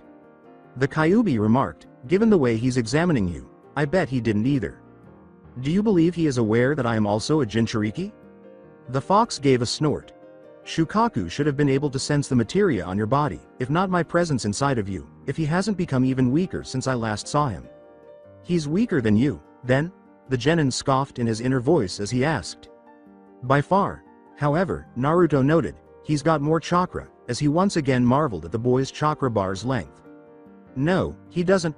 What you're seeing is the energy of both him and his host combined. The Biju protested right away, adding, but when you use the sense materia on yourself, you only see yours. Why is that? As the Kyuubi said dismissively, it's probably because of something different in our imprisoning seals, who knows? Let's just say I have a lot more chakra than him, 8 tails more, to be exact. All right. The blonde inhaled deeply and exhaled rapidly. I'm going to speak with him. Naruto walked deliberately up to the red-haired boy and smiled nervously before his tenant could say anything about his decision. His two teammates appeared to tense slightly, as if they were about to fight or run, but the Leaf Genin dismissed the reaction after a second and spoke up. Hi, he began, instantly recognizing that he was at a loss for words, and after a moment of hesitation, he delivered his traditional introduction. My name is Uzumaki Naruto, the future Hokage of Konoha. Welcome to the village, huh? The girl, blonde and very pretty, with a huge folded fan on her back, gave him a few suspicious glances before nodding her head sharply. I'm Tamari, she said softly, are you also taking the test? Naruto pouted. Why hadn't Kakashi told him about this? He would get back at him for that. Forget about returning the book. If the lazy bastard didn't enter him in this exam, he would take it and destroy it this time. Yes, he replied with assurance a moment later. The tall boy next to her appeared to evaluate him differently after hearing the declaration. It appeared that the three Suna Genin had something strapped on their backs, as in addition to Temari's fan and the redhead's gourd, this guy also had. Well, the blonde wasn't sure what it was. Something that was nearly entirely covered in bandages. Looking at his black outfit and face paint with interest, he returned his gaze in a somewhat challenging manner, and the boy looked at him for a moment before he sighed and turned away. He said dismissively, I guess we'll see you there, then, but he and Tamari had only gone a few feet when they noticed their third teammate was still standing there. They halted in confusion, and the girl started to speak but changed her mind. Naruto had noticed that his fellow Jinchuriki had not spoken during the brief conversation, nor had he changed his expression from the emotionless mask he had worn since he first saw him, and that the blonde hadn't exactly expected those words when he did speak. Mother says you're like me, the Sand Shinobi said, shocking his team. The Kyuubi snorted with laughter. Mother, oh, Shukaku, you cunning little bastard. At that, Naruto appeared somewhat doubtful. What your Kallen mother is actually a chakra monster, don't you know that? The boy's expression changed from one of indifference to one of bewilderment and mild rage for the first time since he had first seen him. What? Naruto's eyes narrowed a little, wondering if his fellow Jinchuriki actually didn't know he was one, or if he was accidentally breaking Suna's counterpart to Konoha's law on the Kyuubi. He looked around at the boy's teammates, but saw only two terrified faces and no one was attempting to stop him, so he chose to continue. When the red-haired boy still didn't seem to understand, he repeated, a chakra monster, adding, a giant demon. A beast with tails.